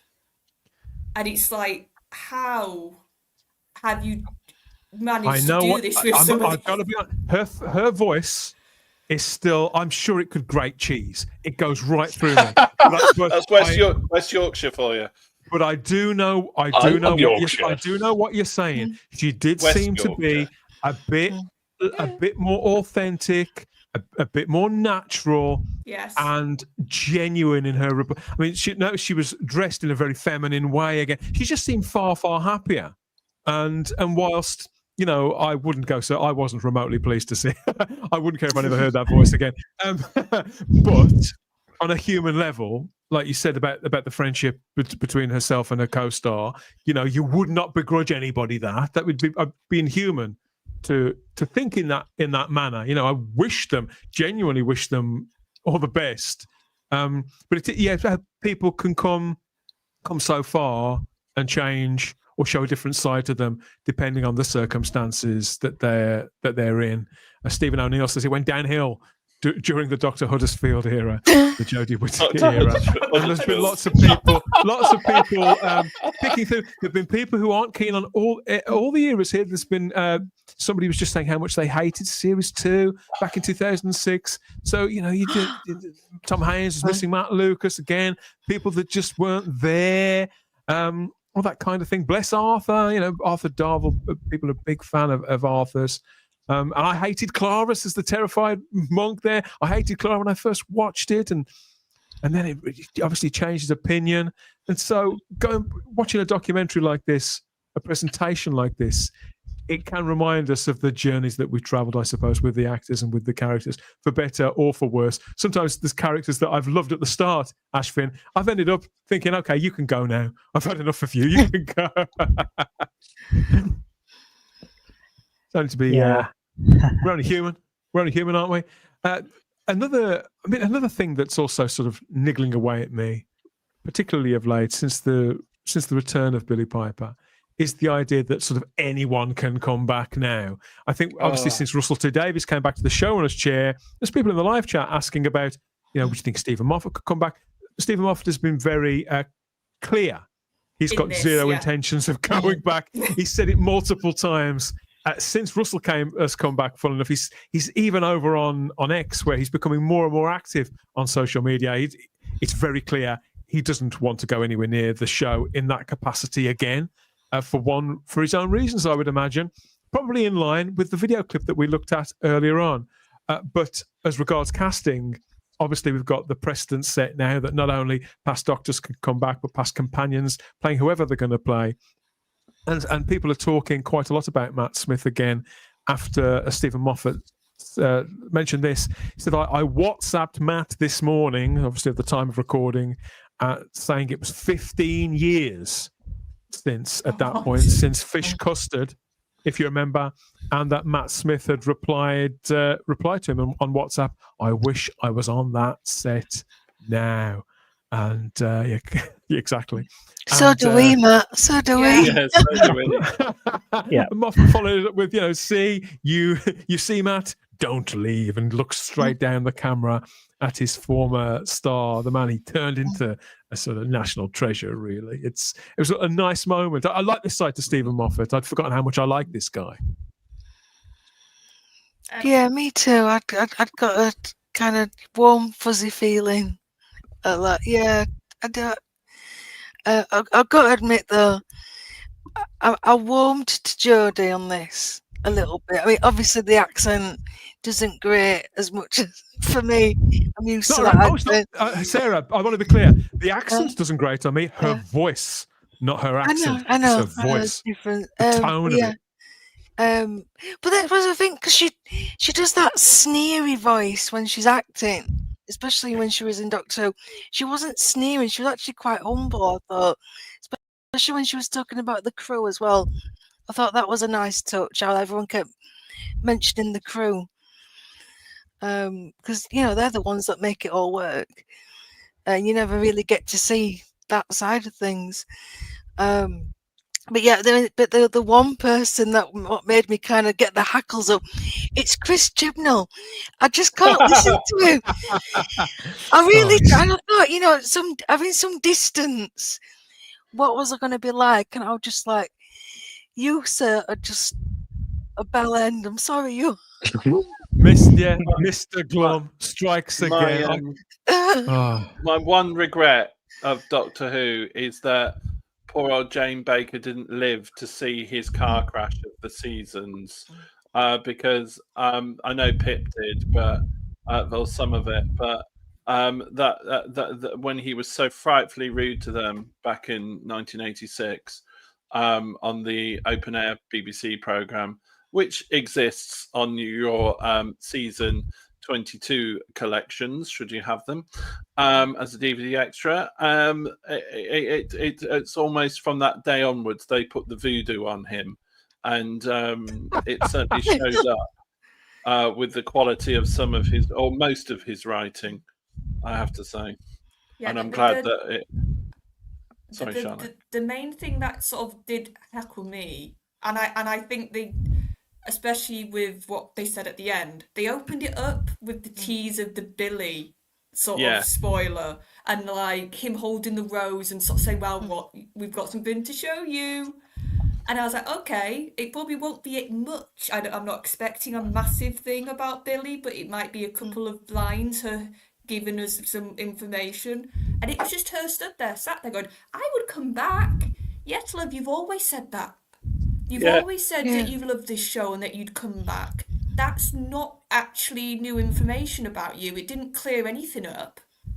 And like I said, the fact that he's added, we didn't know about the Billy thing while we were filming it. So then why tease it at the beginning? And I think with the way the Billy thing has gone down, the last thing this production team should be doing right now is teasing and saying, we're going to tell you something, and they're not actually telling us anything. Shall we hear Billy Piper talking about this? I would come back. What's funny is that I never feel like I've left Doctor Who, because there is this huge Doctor Who afterlife, which is, obviously people still really want to talk about it. It's a massive fandom, so we do conventions and we meet lots of the fans, and there's always features. And it's always on the TV on some channel, and a new generation pick it up, so it never feels like it's over, like it does with all the other jobs I've done. So coming back is really good fun, but I also and so I would do it, but I still feel like I'm in it. Just Lord. She looks absolutely gorgeous there. What have they done to her face? In that CGI thing, she's stunning. Absolutely beautiful. So all it is she slipped there. God love her saying, so coming back. It's just But like I said, that's not new information.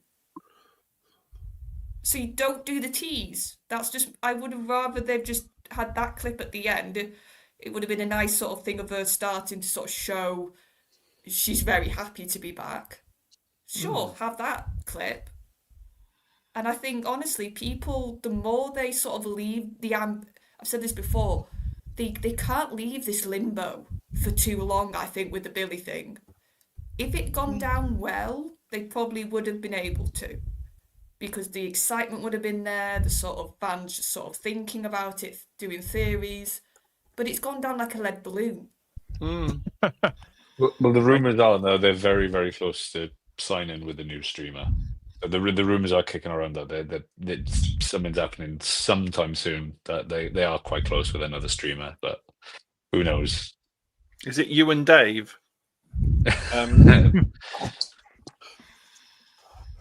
Yeah, people are obviously going to have lots of questions. I haven't heard Billy Piper say much about this myself in the past, or if I had, maybe I'd forgotten. Maybe I've forgotten. I don't know. So I did enjoy hearing her speak, if just briefly, about this. But of course, it's like the elephant in the room, isn't it? We want her to be more precise, but she couldn't. And I wasn't sure whether she was acting or not, sort of feigning, I wouldn't say disinterest, but as if she was musing on the subject, whereby you think, well, had they spoken to her by this point? Maybe they had, maybe they hadn't. On a point of English, can I just say that so coming back is really good fun. That could be taken in a different way. It could be referring to the fact that she came back for the end of Tennant's third season, and also as Bad Wolf. Exactly, yeah. So we're assuming, we're assuming that it means coming back for this, but we don't know when that was filmed. Exactly. So it could mean that she was talking about coming back in the past rather than coming back in now. But they didn't make it clear. And that's the issue that I believe we're talking about, if I'm right. Yeah. It was sort of like, it felt really added on at the end. Yeah. So we don't know any more than we did a week ago. Sorry about that. I'm so sorry. You know what? I bet neither does Billy either. No. She just looks confused, doesn't she? I don't fucking know what's going on. I wouldn't say that I feel that I was missold this documentary, Ashvin. I think they were very clear about what it was. But just like Luke said, I did kind of expect, if not a surprise, then some sort of acknowledgement, particularly when you look at this picture and you see them together like that, and the symmetry there, the place we are in Doctor Who history right now. I think, well, okay, it's up to me to manage my expectations. I feel they clearly can't say too much for the time being. It's probably enough that she was there, but people are going to carry on. People are going to carry on speculating, aren't they? And usually that would be part of the fun. But the fact that the series left televisions less than 2 weeks ago, arguably at a creative low, does, in all seriousness, it's kind of no laughing matter. And I think that in previous years, putting out a documentary like this, full of warmth, full of nice clips and things like that, would have perhaps eased the passage of a ropey season finale of one of Russell's sort of usual affairs that, you know, is kind of flashy and noisy and doesn't make a lot of sense.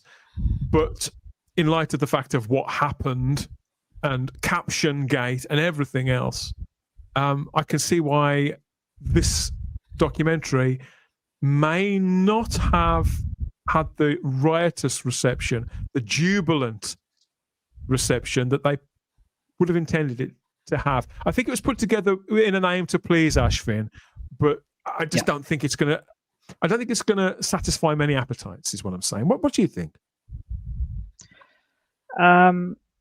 Yeah, it's just, again, I just think it was just done for, you know, we've got to do something for the 20th anniversary, because there wasn't really any. I don't think there was anything in season 2. Maybe the midnight thing, but I don't know. So I think it was just done as a sort of safety net, just do something, throw something together. It was, again, it was nice. Yeah, it was nice to see some of the old faces return and talking about, you know, how much they loved working on the show and the nostalgia. It was really nice to see that. But yeah, needed more Capaldi. Nobody's going to argue against that point, are they? Yeah. But I think this could have gone a lot worse. 20 years of New Who in Wales. Myself, obviously. It wasn't as bad as the car crash that was the 50th. Let's be honest. So I can live with that. I tell you what surprised me. Oh, the 50th was fantastic. No, the fan thing after. Do you remember when they had all the guests? guests? God, yeah. That wasn't a documentary though. That wasn't a documentary though, was it? It was a sort of a live special. I tell you what did surprise me, and I think maybe it, and it was definitely not maybe, it was to the benefit of it. I thought there'd be more of Russell in this. I think he knows, doesn't he? I think he does. Well, How can he it not? it felt like that, Luke. Like this was almost an acknowledgement on screen of him sort of going, I shouldn't speak a lot, should I? I should probably be in the background a bit, do you know, like, and let other people take the sort of the forefront and sort of be the people. And that's what I thought afterwards. My thought was, I was just like, oh wow, Russell's actually got a bit. I almost feel like this is him being humbled a bit. That he didn't just stand there and say how brilliant he was and how everybody sort of had this whole, like, I thought they'd be backslapping him like no tomorrow, and it wasn't. So it was, like I said, it was to the benefit of it, but I just thought that was quite noticeable.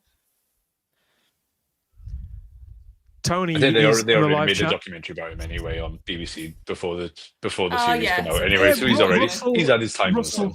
Russell's had his more than his fair share of attention from the industry broadly, I think. But I think usually there would have been more of him because I don't think he can help himself, Luke. I think he is quite self-aggrandizing, you know? Usually. Well, it's his God-given right, Dan. Okay, it's his God-given right. Doctor Who is my God-given right. Big T is in the live chat. Tony Farrell there, who says, Sarah, I'm shocked, but I agree with you. I'm not quite sure which point that is. I think it was the Chibnall comment. I'm sorry, Tony. It drove me to it. I can't help. It was very unladylike. I know. I apologise. We've got lots of comments here on the special itself as well. Thank you, everybody, for getting so involved. Ian Scale says Pip and Jane Baker knew how to construct coherent plots. Well, they certainly did enough to keep me amused. I love their stuff. I love this stuff when I was a kid. Stephen O'Neill reminds us that Billie Piper is a better actress than Jodie Whittaker. She's got a damn sight more range and more star quality. I think Jodie Whittaker is fine in those kind of parts like she did in Broadchurch, but hasn't the range to play a character like the Doctor. Thistle Beast asks, I'm late. Has a new showrunner been announced? No. And Rob says Billie is absolutely stunning. Bring back Jackie Tyler, says Chris McFetridge. Right, yeah, there was very little in the way of Jackie in this sort of extended cast in this as well. But then again, some companions didn't get a shout, did they? Never mind any of them. It's beginning to look. I'm beginning to think that Billie back might be genius, says Ian Scales. This is a turnaround, Ian, despite it being a desperate gimmick. So somebody's already making that journey and changing their mind, it seems, in the live chat. And Anthony Green simply says, I don't think they have any new information to actually give. That's the impression I get to. Mr. Matt has put something really quite scandalous in the live chat that I don't think I should read out because it could lead to court action. But you go for it. And I've just read what you said. And we have the Zero Room in the live chat as well there. Matrix Lord says there is no speculation. Russell T Davies doesn't know what happens next. Total panic choice. They had no Doctor, and not for the first time either. Rob is a big fan of Capaldi, but then again, who isn't? So yeah, it's well, Matrix Lord isn't happy. Making Billie appear is the biggest mistake in history. You know, I agree with you. I think I'm still no warmer to this than I was when I first heard about it and actually saw it. And Darren Wilshaw says, as far as retrospective shows are concerned, nothing will beat the 30th anniversary. 30 years in the TARDIS. It was a fantastic production. That set the bar very, very high, didn't it? Kevin's documentary that they expanded to the VHS. My God, that was great. And to think that was just 30 years as well. We're only 10. Oh, God, now I feel old. I'm going to gloss over that. Oh, I forgot to say. They filmed the location work for the Five Doctors in Wales too. They did. Yeah, up in the Brecon Beacons. Yeah. So Wales is actually Gallifrey. In more ways than one. Much storage. So thank you everybody for all the comments. Yeah, that was Stephen Powell with Russell T Davies there. I don't know what to make of Stephen Powell. He seems like a pretty down-to-earth, nice kind of guy, having the time of his life. I don't begrudge him that either. All smiles, all shackets, all the time. So fair play to him. It was, relatable people, fronting stuff that means well. I'd forgotten that Doctor Who could give us this kind of stuff, Ashvin, just like you. Yeah. And as new Doctor Who sort of creeps up there in its age, and there's all that uncertainty about what could be next to follow. Well, to follow this guy. Where is he? There he is. He's left under somewhat of a cloud, like a sort of fart cloud from from some sort of old cartoon, really. So we're not in a great place at the moment. But I did feel like I was amongst friends, and that some effort was being made to kind of reach me, Luke. And I know this wasn't made for me, but it was, but it wasn't, I mean, there was a moment in this, actually, where Russell T Davies, and this, my final point, I think, has to be this, because there was one moment where I did shout an expletive, or call an expletive out at the screen, was that in summary, Stephen Powell did ask Russell T Davies, what do you think is what's the beating heart of the show? What's the most important thing about the Whoniverse? Oh, yeah. And I was waiting, I wonder what he's going to say. And when he said the fans, I actually went, fuck off. Yeah. Because, I mean, does he mean just some fans, like the 4 or 5 that he decided weren't terrible people who needed to be driven away? Him and his dopey mate, Chris Chibnall. Of all the things, I couldn't believe my ears. But other than that, I thought, well, that could have been something that was sort of put together in production that seemed like a good idea. Did anybody else have that moment? I laughed a lot. I did. I went, you think, Russell? Really? You think? Really? When you sang that we're all horrible? I just laughed in that whole segment because it was just, after the era we've just had, to then have them spend 5 minutes saying the fandom's brilliant and we love you. And it's just like, you've not just spent 2 series insulting us every chance you could, doing plot decisions which were just going to annoy the fandom, and being lovely whistle on social media to fans. It just telling fans to F off, employing morons like Jinx Monsoon to come in and do a couple of days and insult everybody every time they speak to the press. Decision after decision that said anything but this. But maybe somebody's had a word, just like you said, Luke.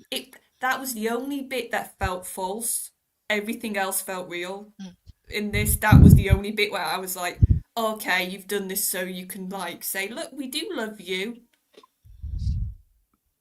Pull the other one, Russell. I think it'll be a while before I really want to hear from Russell T Davies again. I got to be honest, if ever, but I accept that results are going to vary. What did you think? We've had some great comments in the live chat so far. People picking out moments that stood out to them rather than their favourite moments, and the things that they feel were missing that could have been criminal in their non-inclusion in this special. That's probably do sum up their New Who experience, which I think to some degree depends on how old you were and how you found the show and all that kind of thing.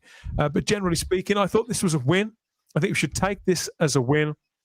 Obviously, Doctor Who Unleashed, both seasons of that, the various specials, they are up on the iPlayer to watch in perpetuity.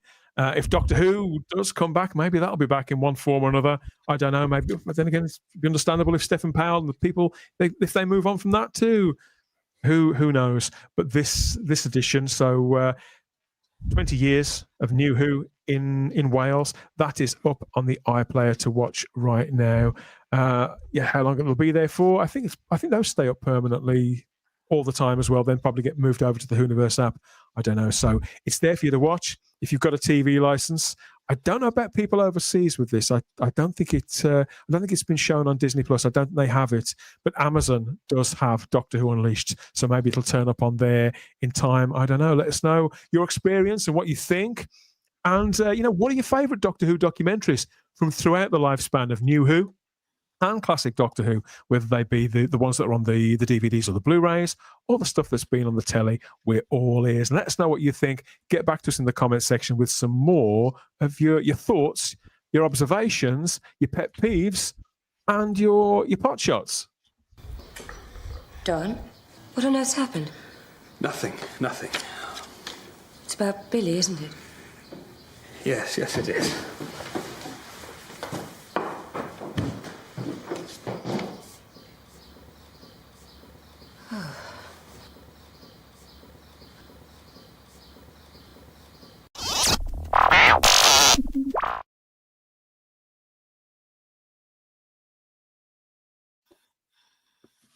I was going to say who fancies chips to close off, but I think all the chip shops are closed around here. About where I don't know how they are wherever you are. But yeah, show. I enjoyed that. I enjoyed the documentary. We were talking about it with you guys as well. Obviously, we are where we are. We haven't got many answers. We might not have them for a while, but in the meantime, I think we're going to have a lot of fun anyway, Luke. Well, Wales just lost 4-3 against Belgium. Yeah. Okay. Perhaps not if you're a Wales fan. Yeah, Don't want to rub that in. We don't want to rub that in. I'm talking about Wales. We were 3-0 down to come back to 3-3. Belgium had a goal disallowed, and then they scored again. Kevin De Bruyne. I cover Man City as well, and that guy does my head in. What? Ruined my evening. Never mind chips. I think you need to go for a pint. You need to go for a pint, mate. Yeah. So what can you do next? You can come and say hello to us, just like Billy has. Come and say hello to us on our social media. That's Instagram and X at Type40 Doctor Who. As always, with everything we've been talking about on this edition of the show, you can come and join our community over on Facebook, the Type40 Facebook group. Conversations, reviews, arguments, it's all going on over there. So wade in and join us in the Type40 Facebook group. You can get involved through SpeakPipe as well if you leave us any kind of comment, really, through the wonders of SpeakPipe, a prediction of what could happen in the future, who could be involved, any questions about what we've got to say, what we think, a simple message, any feedback at all, and we'll get back to you. We could even include it in the show. Speaking of being included in the show, Ashvin, thanks for joining us for this one. I hope you've had fun. I hope you've enjoyed it. I've had a lot of fun. Thank you so much for having me on. I really had a lot of fun on here. I really did. Lovely meeting you all and being a part of this.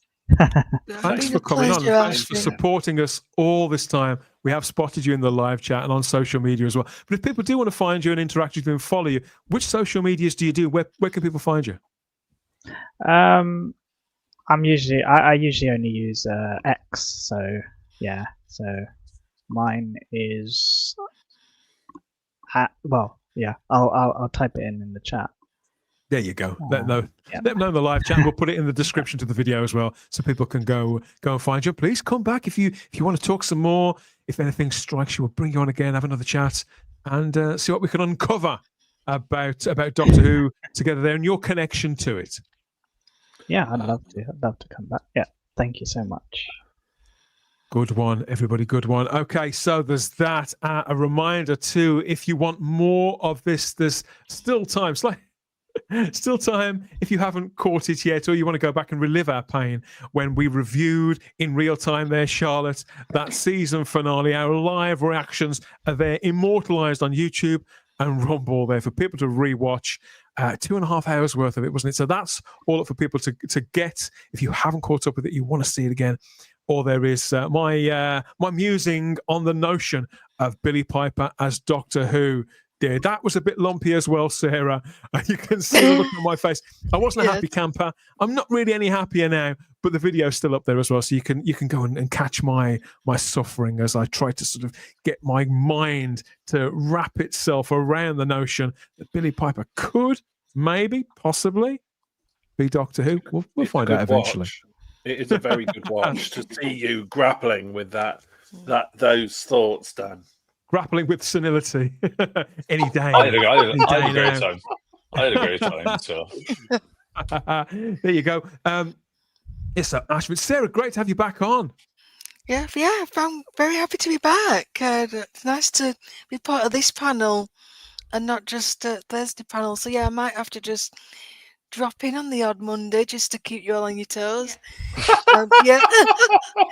Has to be done, Charlotte, doesn't it? Has to be done. Well, I can't leave it to Charlotte all the time, bless her. She's very good with her matronly discipline. I do have to go, everybody. I've just had 5 seconds ahead telling me so.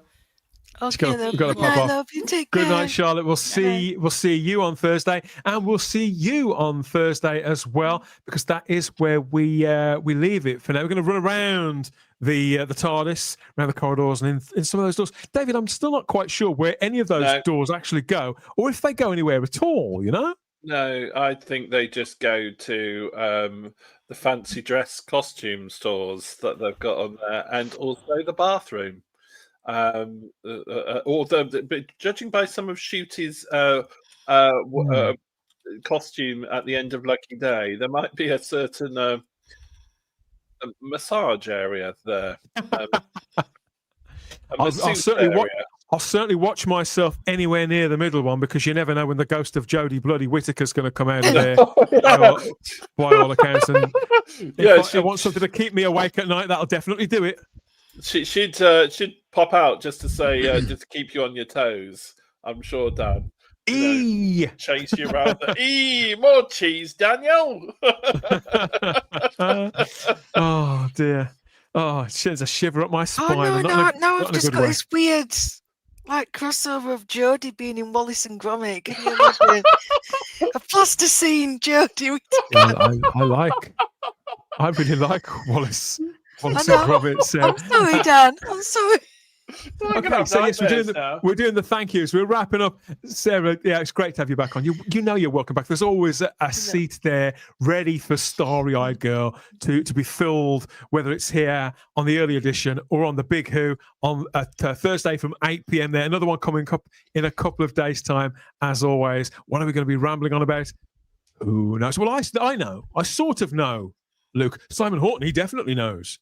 And the rest of the panel, who will be there, you'll have to find out when you're here for more Type 40 Live later in the week. Is that match over now, Luke? Have you definitely lost, or could they rally? No, we lost. Oh, we lost. Yeah, it's been a terrible day for Wales. Terrible. Never mind. To be fair, it will be Belgium as well. I just come back from Belgium. Give me food poisoning for a week, and then as soon as I recover, they beat Wales. In Belgium, yeah. Jeez, they just don't like me. I reckon they just got a grudge against me. You want to cap it off by watching some Poirot next, and that'll really sort of do it for you. I'm on series 12 now with Doctor Who, so I'm gonna watch Spyfall Part 1 and 2 tonight, I think. So have a great time. I'll tell you, I'm loving Jodie Whittaker's era now. Big Jodie fan. Big Jodie fan. So. Say hello from me to Dr. Jodie. Send her my love, won't you? But thanks for coming on again. Thanks for coming on again, Luke. And that's it. Yeah, this is where we leave it, Parks. We always have the time if you have the space here at Type 40 Live. We'll see you on Thursday, 8 p.m. for the Big Who. Until then, take care. Bye-bye. Bye-bye.